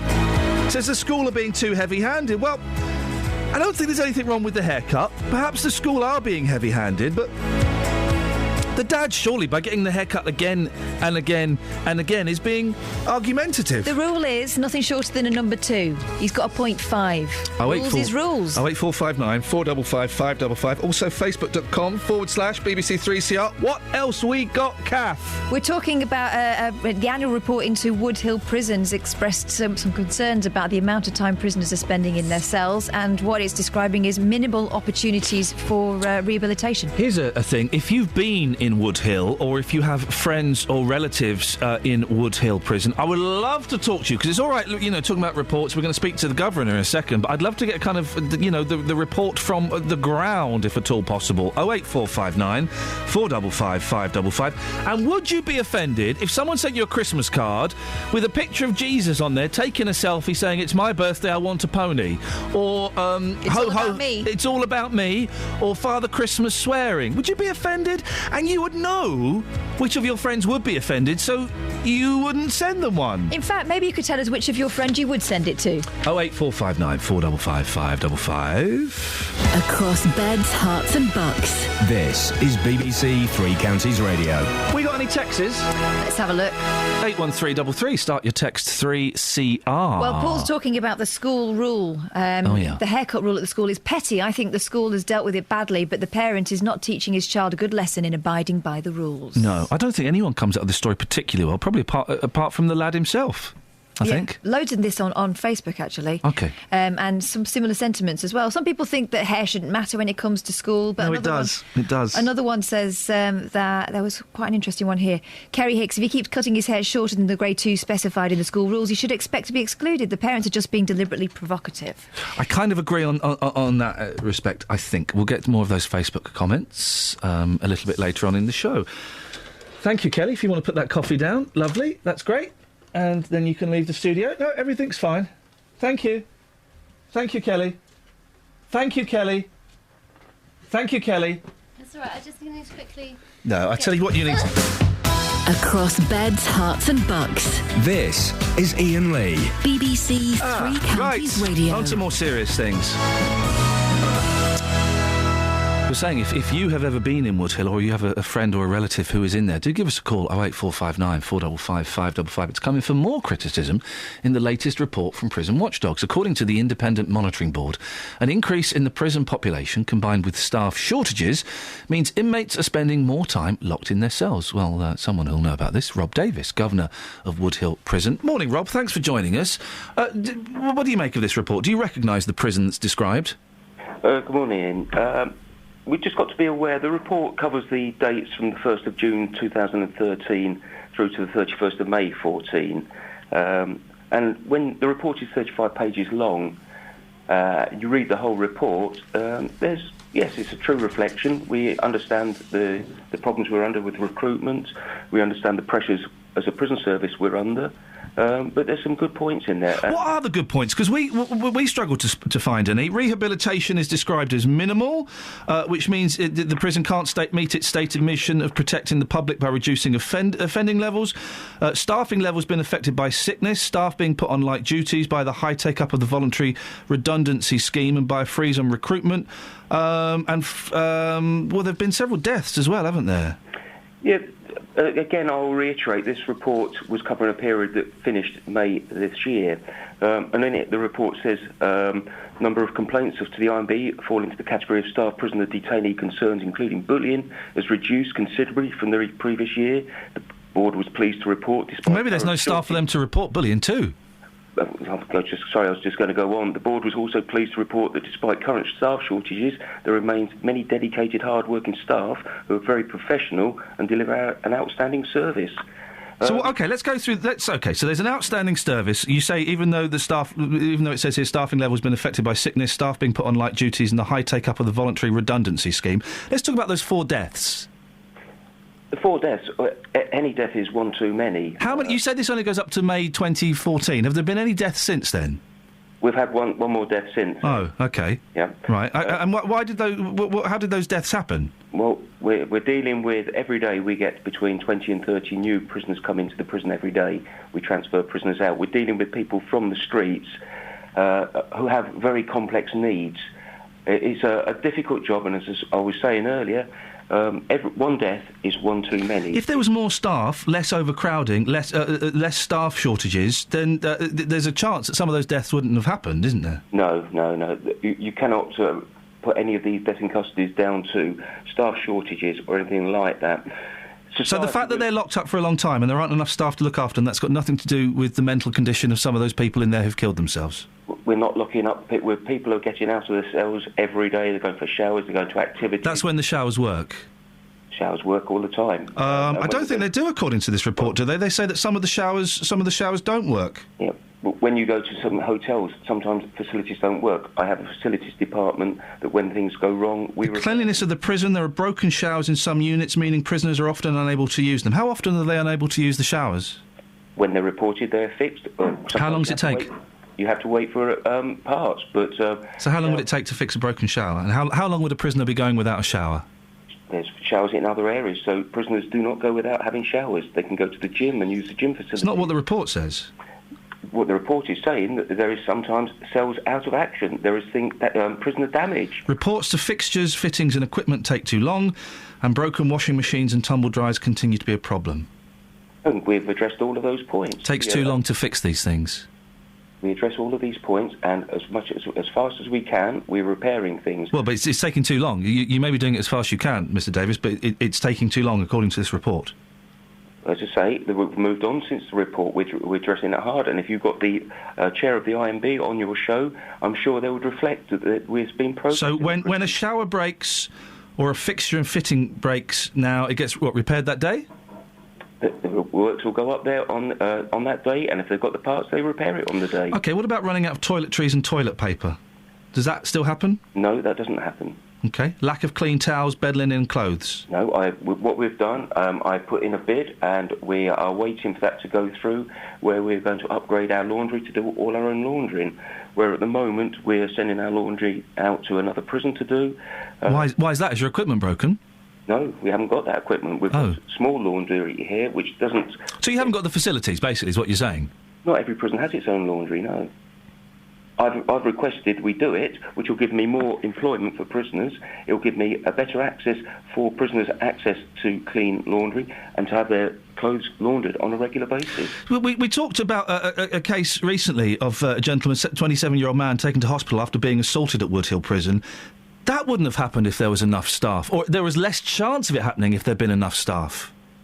I don't really want to comment on that case because that's an ongoing police inquiry. But the point is, you don't have enough staff to make sure that the prison is safe for the prisoners, do you? This prison is a very safe prison. I've had the Secretary of State come round recently. I've had the prison's minister come round. I've had members of the NOMS Executive Committee come round. When you walk around, this is a safe prison. This isn't about... Well, it's not that safe, is it, with the greatest respect, Mr Davis? 2 stories recently. Prisoners taken to hospital with serious injuries, one of them in a life-threatening condition. 4 people died between March 2013 and May 2014. Someone else has died since then. Not great, is it? Doesn't sound very safe to me. When you remember, we were locking up... at the time, we were locking up 819 people. They are a reflection of society. Most of the incidents that happen, violent incidents that happen in prison, are a continuation of what's gone on in society before they've come into prison. And you're saying that's got nothing to do with staff shortages? Staff shortage? No, that's nothing to do with the staff shortage situation has got worse since the end of May, hasn't it? It has got worse, yeah. Because at the start you said that everything had been improved, that this report was just 2013 to May 2014 and everything had been improved since then. But staff shortages are getting worse? They're getting worse. And what effect does that have on prisoners? What's happened in that time is we now get detached duty staff from other prisons in the high security estate. I've been receiving 25 staff coming from around the country to be on the lands to ensure that we do have a safe environment. Rehabilitation described as minimal means you can't meet the stated mission of protecting the public by reducing offending. Would you agree with that? No, we don't. You disagree with the report? OK. What rehabilitation have you got? We're doing work now. We've changed some workshops where we're now doing qualifications for people when they're released, then get qualifications which will give them the opportunity to seek employment on release. We're now working with the CRCs, which is the community rehabilitation companies, and through the gate policies where we are picking up prisoners through the sentence, and then they're going to be followed through and out through the gate and supported by these companies. What drug and alcohol rehabilitation do you have there? We are supported by Westminster Drug Project, and the report reflects that is a good service. Yeah. And how much, and how often do they come in? They're based here all the time. They're permanently here. It is a tough job, isn't it? I mean, and it is not a great report. Is this down to cuts in the whole of the prison service? No, it's not a great report, and it's not a reflection on the cuts on the prison service. We, like every other service, public sector service, have had to make cuts, and that's right. I've been in the service a long time. We've got to be justified how we spend taxpayers' money, and by these cuts, it makes us work smarter and more efficiently. We looked at what we were doing. So most of the cuts are being saved and realised through outsourcing. We've outsourced some of our services. The facilities, the works department, has now been outsourced to a private contract. That's realised a lot of savings. So it's not about the staffing cuts. Yes, we have reduced staff on the landings, and we've put the appropriate grades doing the appropriate jobs, which has also realised the savings. But what actually happened when we were benchmarked and we looked at our staffing, we've increased our staff numbers. And obviously, you don't want a bad prison. Of course not. You want to turn this round as best as you can. Are you confident, Rob, that you can turn this round and that the next report will paint Wood Hill in a better light? Ian, I'm not in charge of a poor prison. I'm not in charge of a poor-performing prison. I'm in charge of a very good prison with very professional, proud people working here. Yes, there's always room for improvement, and Wood Hill has got some grounds to make. I'll admit that. Yes, I'm very confident we'll make those changes. Yes, I'm confident I've got the team here that can drive the place forward. Rob, I wish you continued success. Thank you very much. Thank you for your time. There we go. Rob Davis there from Wood Hill Prison, who says that it's an excellent prison. Just to remind you that the report says staff morale is low, concerns about safety, control and discipline. Well, the report doesn't paint the best of pictures, does it? No. But he's got to stick up for his gaff, hasn't he? And we're not criticising, and the report is not criticising the dedication of the people that work there. No. 08459 455 555 is the telephone number. BBC Three Counties Radio. It's 8:18. Let's get the news on BBC Three Counties Radio. A damning annual report into Wood Hill Prison in Buckinghamshire highlights overcrowding, staff shortages and limited rehabilitation opportunities. 3 days of national mourning have begun in Pakistan after yesterday's massacre at an army school in Peshawar. And the weather, cloudy and breezy today, feeling much milder than yesterday with highs of 12 Celsius. BBC Three Counties Radio.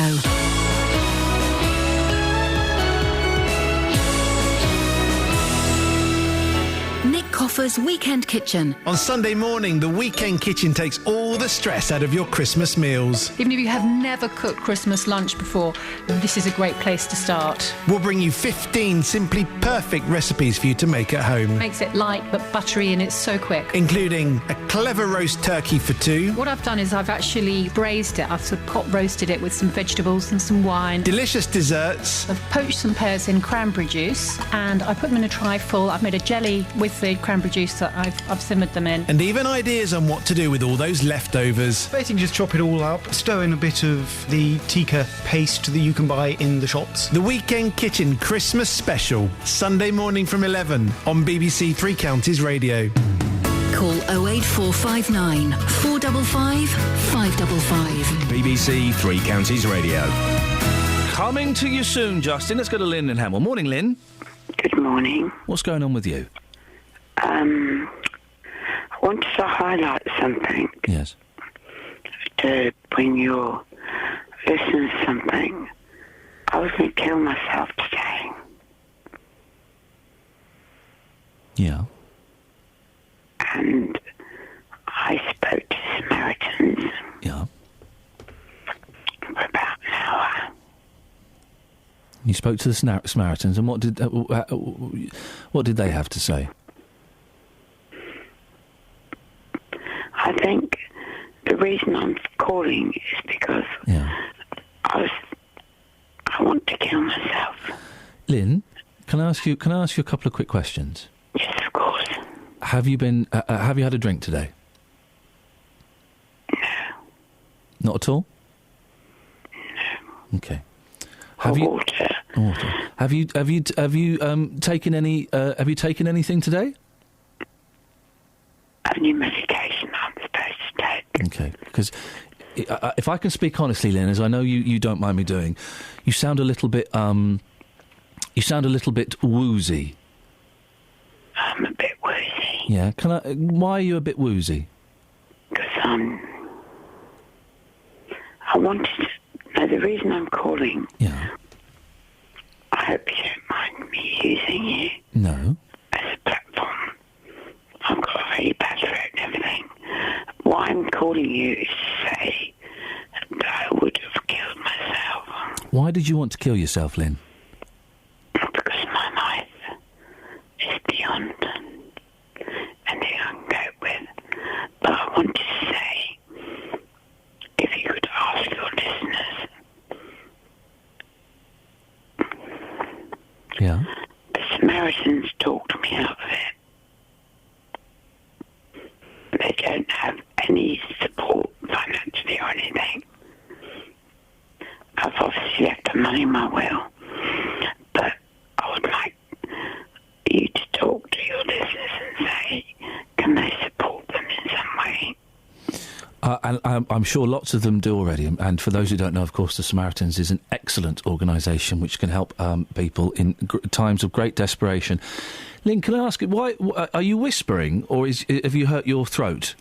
I've hurt my throat. How did you do that, love? Don't know. I've got a chest infection. You've got a chest infection. Well, listen, when you're physically ill, that always makes mentally feel a little bit worse than normal. You're really kind. Is there anything... has something happened that's brought this on, Lynn? Or are you just kind of feeling out of sorts a bit? I'm very poorly, so yeah. I'm a bit scared about things. Yeah. What are you scared of? I'm scared of always being on my own. You're scared of always being on your own? Right. Why are you always on your own? Do you have any friends or family? Kind of. Yeah. Do you think you could talk to them about how you're feeling? I'm frightened of being. I don't know. I wanted to I only phoned in to say how wonderful the Samaritans are, really. And they are absolutely excellent. And if they've managed to help you see that killing yourself this morning is not the best choice of action, then they've done a cracking job, haven't they? And you know Nick Coffer? I do know Nick Coffer, unfortunately, yes.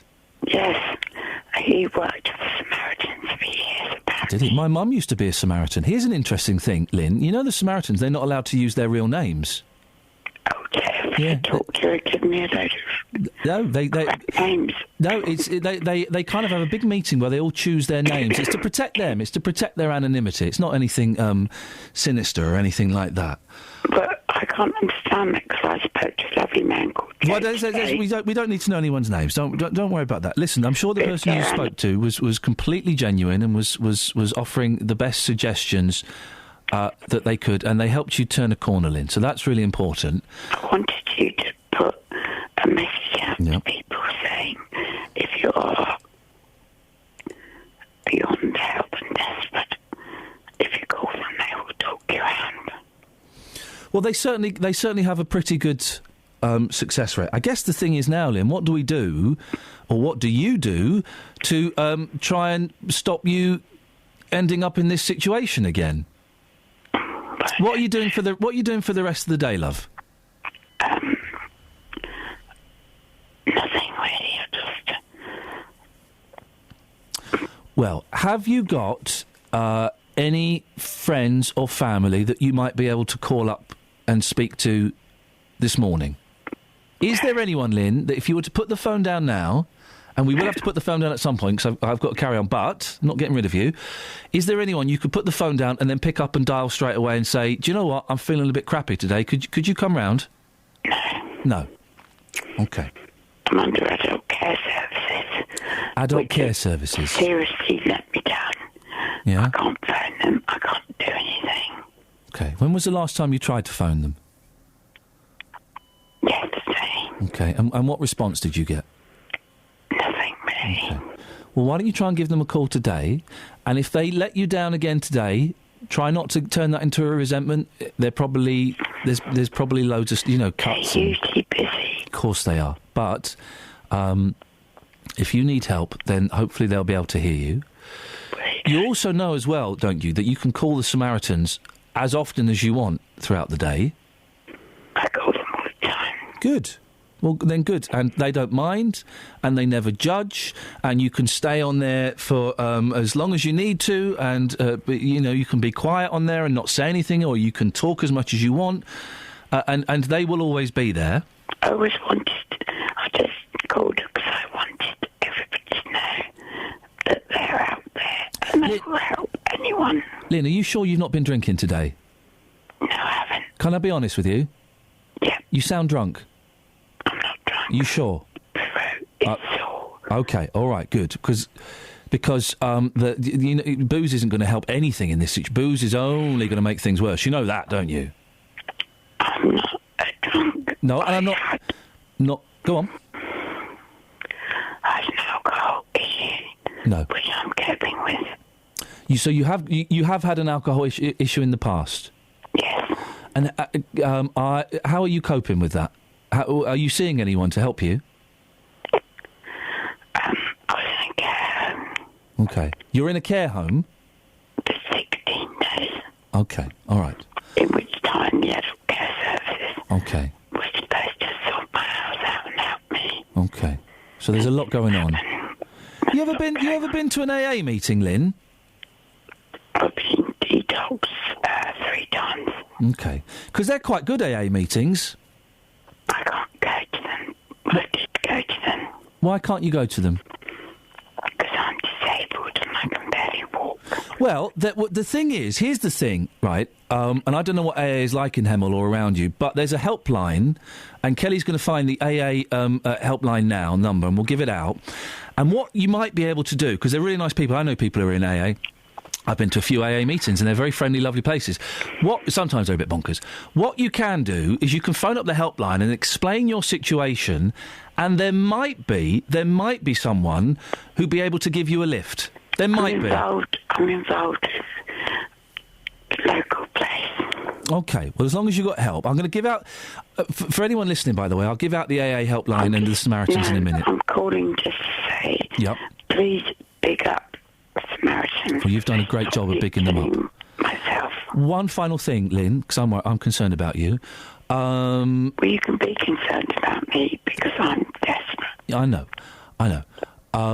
Are you following the right? Are you taking the right amounts of this medication that you're on? No, I don't take it. Oh, I thought you said earlier on you're taking medication. I take it. Okay. Listen, Lynn, I'm going to let you go and rest your voice. I really appreciate you calling and bigging up the Samaritans today. You're right to highlight them as doing a lot of great work, particularly over Christmas. I'm killing myself.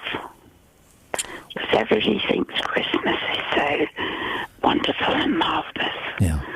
Well, if you're on your own and you're ill, it's not that wonderful. No, it can be very tough, can't it? It's just another day. And I feel very... Can I say something else? All you've got to do, Lynn, today is get through today. That's all you've got to do. The only thing you need to do is get your head on your pillow tonight sober and, well, without killing yourself, please. But all I wanted to say as well, I think you're fantastic. Lynn, do you know what? I think you're fantastic. You're a bit annoying sometimes, but everyone's a bit... The best people are a bit annoying sometimes. Oh, God, I'm terribly annoying. As long as you realise that, Lynn, then that's fine. I'm more annoying than you are. Listen, I'm really more annoying than you are. Well, and I want to know what happened to that man that used to fancy me that called in. Glenn was on earlier on talking rubbish to Paul Scoynes. Did you not hear him? He was talking rubbish to Scoynes. Sexy, so... Well, listen. I've just been told that he's rung up just to send his love. Okay, so listen, people care about you, Lynn. Good. Can I speak to you tomorrow? Hopefully. Yeah. No. Don't give me any of that hopefully nonsense. I'm going to speak to you tomorrow. Okay. I think you're doing a fantastic job, by the way. Lynn, and I think you're doing a cracking job at this thing we call life. That's flipping hard work, isn't it? It's bloody hard work, isn't it? Lynn, I will speak to you tomorrow. You're an angel. Ta-ta. Bye. Bye-bye. We mentioned 2 phone numbers there. I tell you what, we'll do travel. We missed Sammy last time. We'll do travel and we'll do the news, and then we'll give out the phone number for Alcoholics Anonymous, and we'll also give out the phone number for Samaritans. Travel news for beds, cards and bugs. BBC Three Counties Radio. On the M1 southbound, there are queues between junction 12 for Flitwick and 10 for the Luton Airport Spur Road. It's because a vehicle broke down there and it was closed just before 8 o'clock. That has now been moved out of the way though. Still very slow on the M1 southbound through that stretch though. Very busy in Luton Town Centre on the A6. It's slow from Bedford Road to Collingdon Street, and around the town centre of Dunstable High Street North is very slow from the Ashton Middle School to the West Street traffic lights.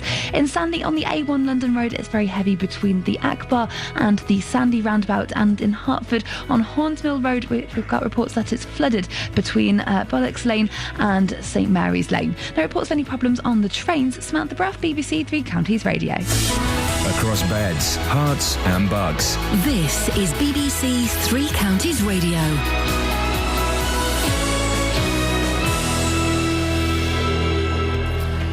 It's 8:32 with the headlines. I'm Barry Caffrey. The governor of Woodhill Prison says he is not in charge of a poor prison and has admitted there is room for improvement. It follows a report that highlights overcrowding, staff shortages and limited rehabilitation opportunities. According to the Independent Monitoring Board, an increase in the prison population combined with the staff shortages means inmates are spending more time locked in their cells. 3 days of national mourning have begun in Pakistan after yesterday's massacre at a military school in Peshawar. 132 children were killed by Taliban militants. Australia's Prime Minister Tony Abbott has ordered a full security review following the Sydney cafe siege. Mr Abbott said he wanted to know why the hostage taker wasn't on a terror watch list and how he obtained a gun. 2 new units are being created at Milton Keynes Hospital in response to rising demand for acute care. Both the acute medical unit and short stay assessment unit opened today. And the weather cloudy and breezy today with some rain around later. Highs of 12 Celsius. That's 54 in Fahrenheit. 3 Counties Sports. BBC Three Counties Radio. Luton Town secured a 1-0 win at home to Bury in their FA Cup second round replay. Luke Rooney scored the goal and the Hatters will now play away to Cambridge in the third round. Manager John Still knew the visitors would be a challenge. We've got to be competitive, and we were. And the thing was, I felt that being a cup tie, the game would open up in the second half. So we've got to start quick, and we did. And I thought we were a better team in the second half. So I was really, really pleased with it, you know. When I look at our attacking options, I was absolutely delighted with it. MK Dons FA Cup second round replay against Chesterfield will take place on Friday the 2nd of January at Stadium MK. The FA ordered the match to be replayed after Chesterfield were found guilty of fielding an ineligible player in the original tie. Sheffield United caused the shock of the night as they booked their place in semi-finals of the League Cup. The League One side beat Premier League team Southampton 1-0. As for Southampton, it's now 5 consecutive defeats in all competitions. Chelsea are also through to the last 4. They were 3-1 winners away to Derby County. In the Southern Premier last night, Biggleswade drew 2-2 at Banbury United. Ardsley Town secured a 4-0 away win at Burnham and Dunstable lost 1-0 at Poole. In the FA Trophy second round, Hemel Hempstead will play Concord Rangers after Concord's 6-2 win away at Barnet in their first round replay last night. And in cricket, Alistair Cook says he wants to carry on as England one-day cricket captain and insists he won't be quitting despite their 5-2 series defeat in Sri Lanka. However, Cook admits he may not have done enough to be picked by the selectors to be in charge for England's World Cup campaign. BBC Three Counties Radio News and Sport. I'll be back with a full bulletin at 9. On FM, AM, online and digital radio. This is Iain Lee. On BBC Three Counties Radio. I did say I would give out a couple of numbers. We just spoke to Lynn. The Samaritans, 08459 790 9090. That's 08459 790 9090. And Alcoholics Anonymous, who have helped lots of people I know to stop drinking, 0845 769 7555. 0845 769 7555. Jonathan Vernon Smith. Good morning. Good morning. Merry Christmas. Are you feeling festive yet? Reggae Christmas. Is it, sorry? Is it a week until Christmas, or is that tomorrow? No, well, it's a week until Christmas Eve. Week until Christmas Eve today? Yes. Yes. How about, do you want to join us with a bit of this? Morning, folk. You want a bit? Come on, okay. Join in. Yes, okay, that's... Here we go. No problem. Hear me now. We wish you a reggae Christmas. Doing it. We wish you a reggae Christmas. We wish you a reggae Christmas and a reggae New Year. All together now. Oh. What? Embarrassing, wasn't it? It's the second funniest thing I've heard all morning. The first funniest thing is Paul Scotty's doing his advent calendar. Have you heard that? I did hear that. He made up a story. There was only one white Christmas in the 80s, 1981. He would have been 2. His brother wasn't even born then. It's all lies. We're the BBC. We can't do that stuff. After Savile and Brand and Ross, we can't do that stuff anymore. Right. Well, I'm pleased to have been able to provide you with some reggae Christmas greetings. Clip that bit. Wagwan, Jonathan. Wagwan. Tarotted. Coming up on the big phone in this morning. Coming up on the big phone in this morning from 9. Do you think council houses go to the right people? Figures from the Department for Communities and Local Government show that nearly 1 in 10 council houses in the UK is now occupied by someone who came here from abroad. The statistics reveal that the number of council houses occupied by foreigners is now at its highest level since under Labour in 2006, and ministers from the department have suggested immigration from Bulgaria and Romania could have contributed to the increase.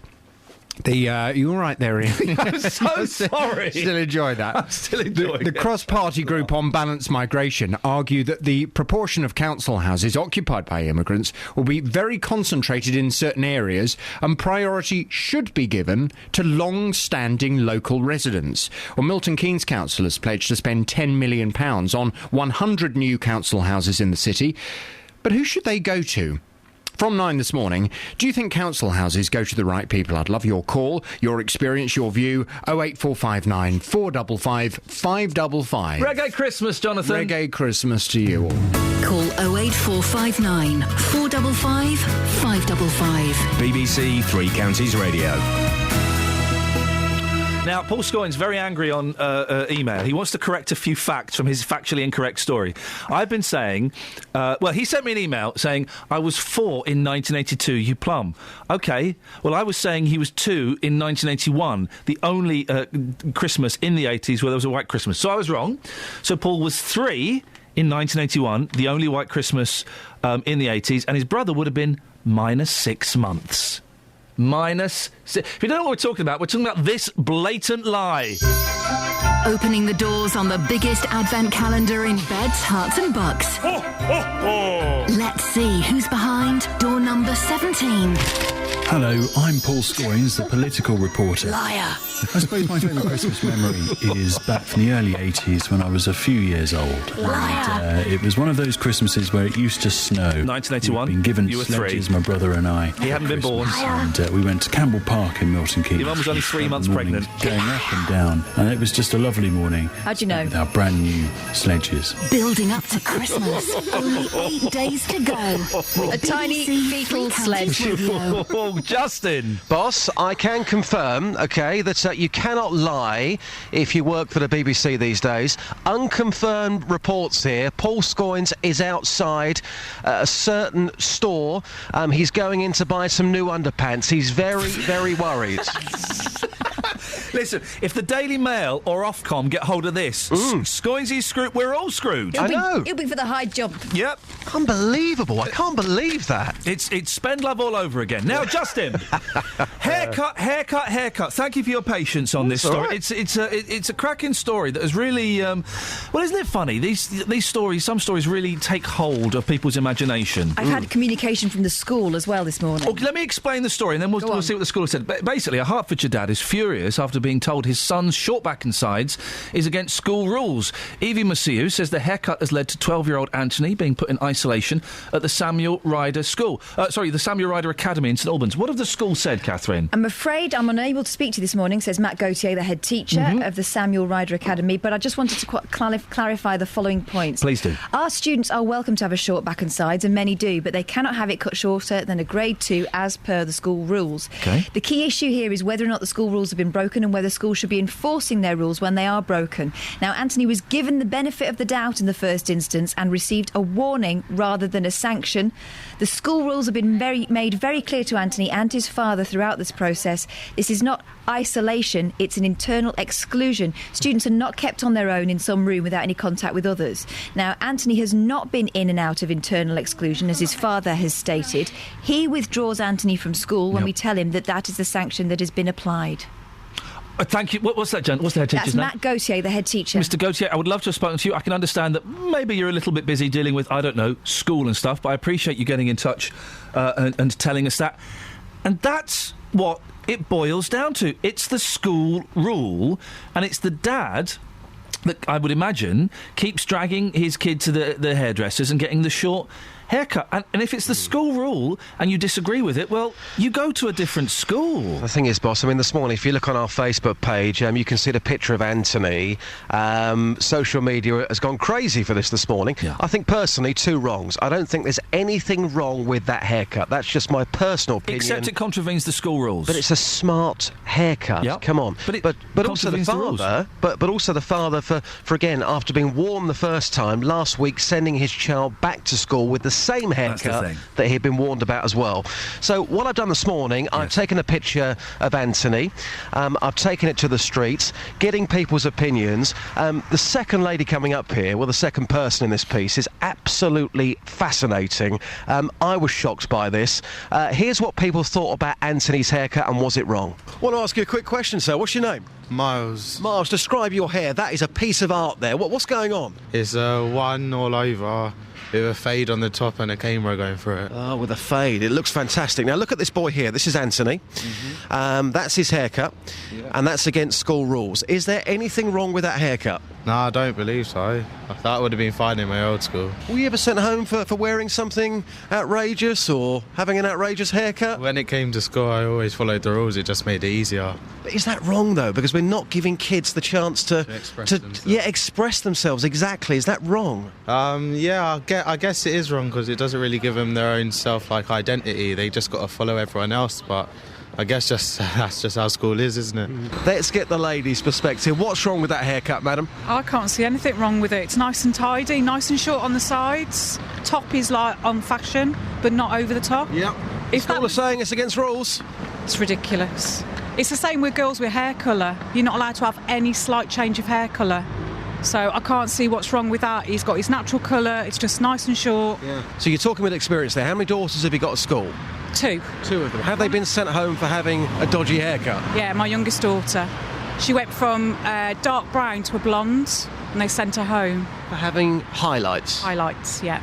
Because it's against school rules. You're not allowed to change your hair colour. You're not supposed to wear makeup. You can't wear extra earrings. I get the earrings, I get the makeup, but the hair, that's not... That's just ridiculous. Yeah. It's OTT, isn't it? It's not going to affect their education. So what happened next then? Did you have to go home? I had to go home, and I had a week to change the hair colour, so I had to do as I was told, basically. But I did have a bit of a sound off. Good grief, I'm absolutely shocked. So they said to you, unless she changes her hair back to her natural colour, she's not going back to school? Absolutely. She would get suspended.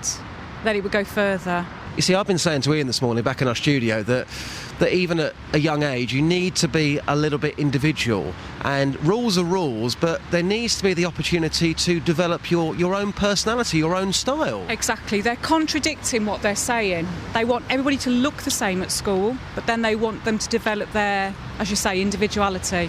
So they're contradicting themselves. No, they're not. Wow. I'm really shocked at your story. Thanks so much. You're probably... Justin, I don't know. What did she say at the end? Justin, stay there. I want to speak to you after this.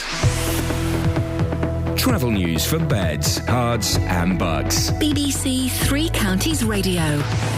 On the M1 southbound, there are queues from junction 12 for Flitwick to junction 10 for the Luton Airport Spur Road. It's after a vehicle broke down there and it was closed. It has reopened with that moved out of the way, but it's still very slow from junction 12 for Flitwick. On the M25 anti-clockwise, it's very slow between junction 19 for Watford and 16 for the M40. And on the M40 southbound, it's looking very slow at the moment between junction 2 for Beaconsfield and junction 1A for the M25. In Bedford, on the A421 Bedford Southern Bypass, a lane is blocked just after the Marshallese roundabout. That's causing queues from Cardington Road because of an accident involving 2 cars there. And in Hertford on Horns Mill Road, it's flooded between Bullocks Lane and St Mary's Lane. Samantha Breath, BBC Three Counties Radio. Glad you said Bullocks this time. 8:46. It's Wednesday, the 17th of December. I'm Iain Lee. These are your headlines on BBC Three Counties Radio. The Governor of Wood Hill Prison says he's not in charge of a poor prison and has admitted there is room for improvement. His comments come after a report highlighted overcrowding and staff shortages. And the Australian Prime Minister, Tony Abbott, has ordered a full review of security over the cafe siege in Sydney. We'll speak to Dealey. We may even speak to Scoynes again, as new evidence points to the fact that he is a compulsive liar. What is that evidence? Well, it's from his own dad. We'll find out more after the weather with Kate. Beds, Herts and Bucks weather. BBC Three Counties Radio. A mild start across all 3 counties. Temperatures up in double figures. Bit of rain around, though, at the moment, particularly out towards parts of Bedfordshire and over towards East Hertfordshire. But it is moving south and eastwards as we speak. It will come and go, actually, just spots of rain for the rest of the day. Bit breezy, but the temperature's staying mild. We're looking at a maximum of 12 Celsius. Overnight, we're hanging onto the cloud and the breeze, but also the milder air, so it's not actually going to drop down too far temperature-wise. We're looking at a minimum of around 9 or 10 Celsius. So a similar start to Thursday, rather cloudy, still mild, mostly dry, 1 or 2 spots of rain, but the breeze is a little bit stronger tomorrow. It's not going to impact the temperature, though. We're still looking at a maximum of 13 Celsius, and that's your forecast.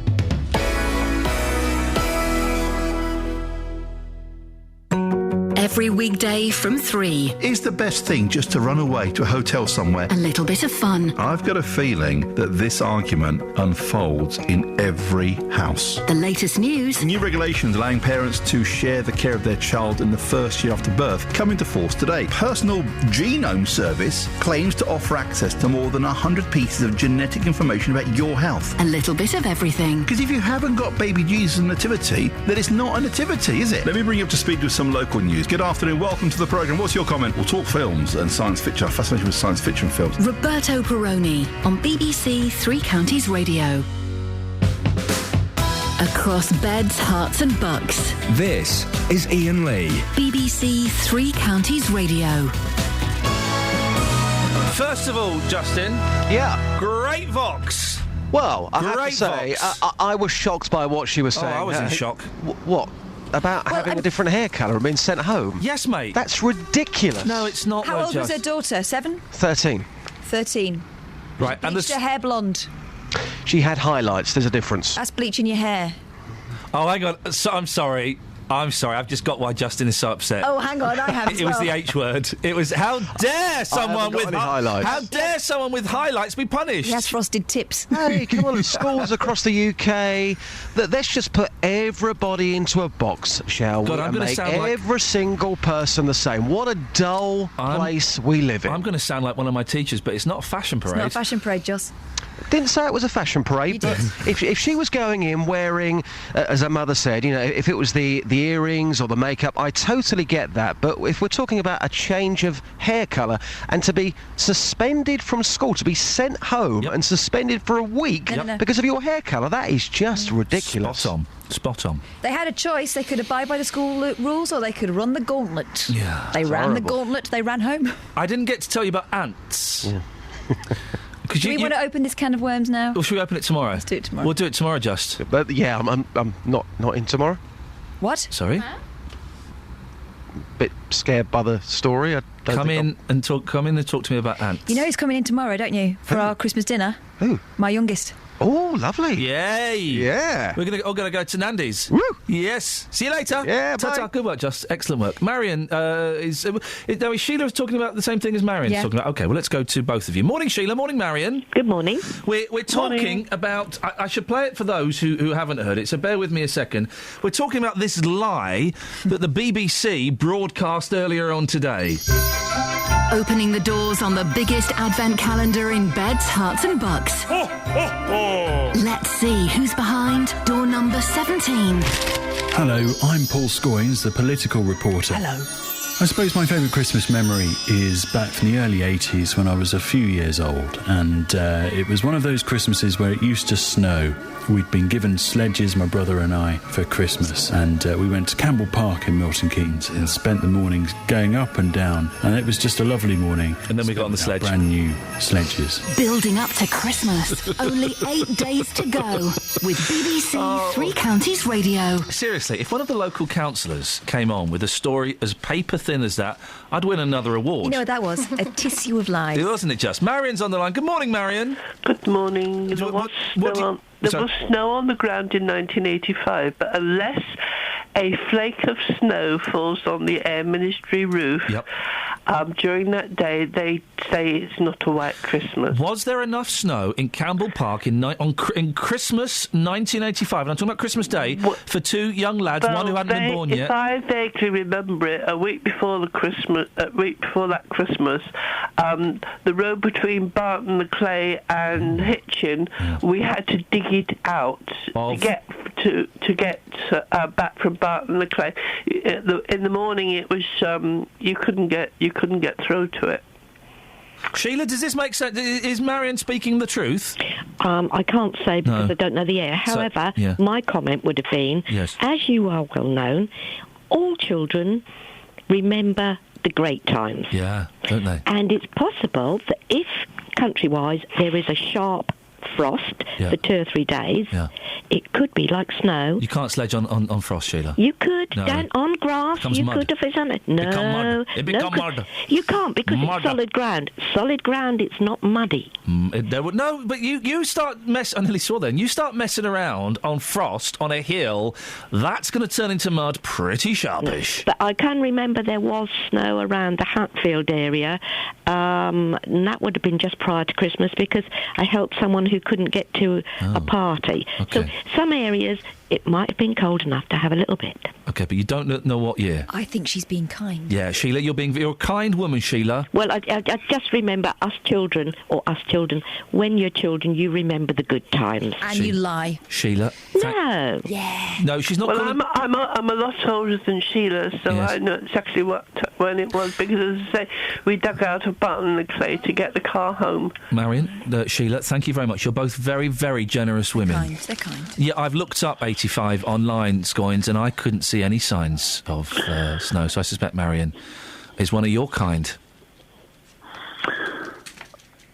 Well, She's No, that was me. Hello, saying my name's Paul Scoins, and I'm about to tell you a big Christmas lie. Years ago, me and my brother, when he hadn't been born yet... He had been born. Why mate, because the only with the timeline? the only white Christmas was... You're messing with the timeline. I'll mess with your timeline in a minute. You're messing with the timeline. The only white Christmas... He was 3 months old at that time. You're so full of it. He was 3 months old in 81. You said he was 3.5 years younger than you, and yet you were, in 1981, you were 3. I was born early 78. So how old were you in 1981? 3. Do the math, Ian. Do the math. Yeah, 3. Yeah. So, okay, so he was... So your parents let a 6-month-old go on a sledge? No, they didn't. No, they didn't. Yeah, they did. And also... I don't know where you're from, Ian. Well, I know where you're from. From Slough. It sounds to me like... Yeah, exactly. Yeah. Exactly. Speaks volumes. Doesn't it just? Yeah, it does. It does. I know, let's not get personal about it. I know for a fact... Well, if you're drinking your, winter mochachinos, as you do in London and Slough in the 80s, well, exactly. Thank you. I remember You would have known that Milton Keynes is one of those can-do places, Ian. Where, for goodness we do put 6-month-olds on a sledge, and we're happy to do that. I remember the first... You know what? It toughens us up. I remember the first time I saw a cappuccino at the Chelsea Bun in Slough, and everyone went, "Oh, look at that! It's a frothy coffee." Still call it Paul. Even your dad has he gone? No, he's there. Where are you? He's pretending to be gone. There we go. Idiot. Even your dad's calling you a liar on Twitter, mate. He's not. He My is. dad isn't even on. My dad doesn't even. Can I read the conversation? Can I read the conversation that you've tweeted between? Know what Twitter is. Can I read the conversation between you and your father, Mr. Scoins? Go on, do that. Yeah. Dad, did we ever go sledging at Campbell Park at Christmas in the 80s? Are you sure you want me to read his reply? Yeah, you can read that. Not sure about Christmas. Not sure. See, he can't remember. So, no, he's being polite. He's saying no. Not sure about Christmas. We did sledge there in the 80s. Marion's just backed it up, that 85, that's mid-80s. And then he goes on to describe how physically inept you are. No, he doesn't. He does, mate. Why'd you lie? That's when you went down one side, up the other, and through the hedge. Yeah. Kiss. To me, it's like some grade A sledging, I think. I think, Scoinsy, you owe the listener an apology, mate. It's time, Scoins. Come on. Come on, fella. No, I've refused. You can still save Christmas, Scoins. 85, don't get... Listen. Have you been on already yet, Catherine? Hey, no, I'm not doing it. You're not doing it? No, because the stories I would tell about Christmas... No, I'm not. No, not getting into the spirit? No? I don't make stuff up. The story she wanted to tell about Christmas was about her sister wearing no knickers and jumping on the crossbar of a bike. They wouldn't let me do it. How Christmassy is that? That says Christmas to me. A wedgie. I'd better be Christmas Eve, otherwise I'm walking from this hellhole. Seriously. I'd better be Christmas Eve. I can put you in on Christmas Eve, even if you're not. Perfect. You're supposed to do that and not I'll tell you what, Scoins. Why don't you... the one way you can make up for the lies you've told this morning... Save Christmas, indeed. You can save Christmas for all the disabled children. Why don't you wish everybody a reggae Christmas and a reggae New Year? I wish everybody a very reggae Christmas and a reggae New Year. People won't know who you are, so could you start off... No, I don't perform. Could you start off, please, by saying, my name is Luke Ashmead, I do sports. And I wish you a reggae Christmas and a reggae New Year.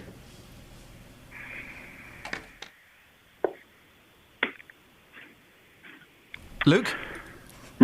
Yeah. My name's Luke Ashmead. I do sports. And I wish you, the listeners, a very reggae Christmas and a very reggae New Year. We wish you a reggae Christmas. We wish you a reggae Christmas. We wish you a reggae Christmas. We wish you a reggae Christmas. We wish you a reggae Christmas. We wish you a reggae Christmas and a reggae New Year. We wish you a reggae Christmas and a reggae New Year. We wish you a reggae Christmas and a reggae New Year. We wish you a reggae Christmas and a reggae New Year. Travel news for beds, cards and bugs. BBC Three Counties Radio. On the M1 southbound, there are long queues between junction 11 for between junction 12 for Flitwick, junction 10 for the Luton Airport Spur Road, and into Luton on the A6. It's very busy between the Stockingstone Road roundabout and the Luton Town Centre past Wardown Park. It's looking very slow. In Milton Keynes on the A5 southbound, it's queuing because of an accident at the Milton Keynes Central and East junction. It's causing queues from Old Stratford. In Bedford, the A421 Bedford Southern Bypass is still a lane blocked there just after the Marshleys roundabout, causing queues to Cardington Road because of an accident there. And in Hertford on Horn Mills Road, it's flooded between Bullocks Lane and St Mary's Lane. In Waltham Cross on the A121 Winston Churchill Way, there's a lane closed there, eastbound between Great Gamebridge Road and Swanfield Road, causing some delays. No reports of any problems on the trains though. Samantha Breath, BBC Three Counties Radio. Well, thank you, Samantha. There's the wrong microphone. Hope you weren't swearing in there, guys. Focus. That's it. That's your lot. Thank you to Ken and April and Jill and loads of other people who emailed. Excellent stuff this morning from teams. Thank you, Scoins, for the lies. Thank you, Kelly, for the coffee. Thank you, Catherine, for the human buckaroo. And thank you, Justin, for talking out of your bottom. JVS is up next. Until tomorrow from us. Ta-ta.